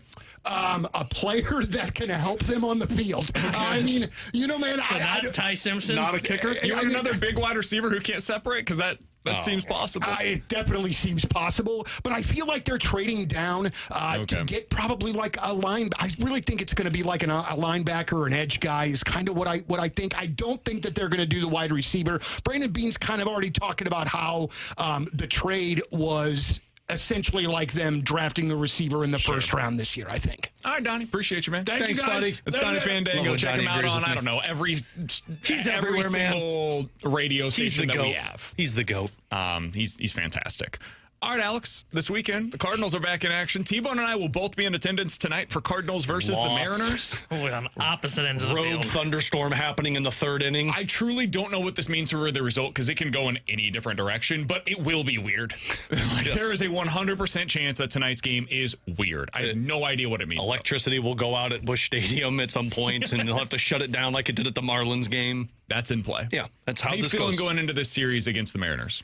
Not great because you're going up against this style of pitching. Although Seattle has had their struggles, I think this might be the get-right series for Seattle. And the Cardinals, I'll be fascinated to see how their pitching holds up against this hitting. Yeah, I think this series could be a butt-whooping Mariners to the Cardinals. And the reason I say that is this is almost a perfect storm for Seattle. You end up where you've got some of their best pitchers taking them out. George Kirby tonight, Brian Wu goes tomorrow. Emerson Hancock's nothing to... guy's been awesome. He's been great so far this year. And then on top of what BT said to us, some of their best bats just went to town this past weekend. Their 3 best hitters, 18 for, 36? Okay, that's not good with our pitching staff. So it could be a perfect storm to where Seattle could come into town, and this is the series they circle and go, this is when we turn things around. I think the Cardinals lose at least 2 out of the next 3 games. I don't feel good about this going into the series. Their offense is starting to hit its stride. Their pitching is outstanding. I just think this is the same way that I felt about the Houston Astros going into the series, where it's like, hey, you're catching them at the right time. I feel the opposite going into this series, where you're catching them at the exact wrong time. I think the Mariners are on the ascent. I feel like I could say that for the next 17 straight games. Maybe. I feel more strongly about it right here, where the Mariners, I think this is where they potentially start taking off. And the Astros, I felt like you caught them at the right time of the season, where they just didn't have their pitching in a place where they wanted it to be. So I don't feel great going into this one. If you see me out there tonight, I'm happy to grab you a beer at the $5 beer. I'll be hanging out up in the Budweiser Terrace. So if you see me out there, feel free to say hello. I'll be with the family. I might go get a free beer. Looking forward to seeing each and every one of you out there at the Cardinals game. For Alex Ferrario and Tanner Hendrickson, I'm Brandon Kiley. Appreciate all of you guys for tuning in today. If you have not done so yet, this weekend is a great opportunity for you to check out 2 new podcasts from this week from the Last Minute Blues podcast. You can find that either on the BK and Ferrario podcast feed or on YouTube at youtube.com/101ESPNSTL. That is also where you can catch the latest edition of the Redbird Report, posted up yesterday, still available for you over there today, youtube.com/101ESPNSTL. Thank you guys once again for listening. We'll talk to you on Monday at 11 a.m. Somebody said, can we share a beer? Absolutely not, but I'll buy you one. And maybe he'll snuggle with you at the Cardinals game. We'll talk to you on Monday. The Fast Lane's next here on 101 ESPN.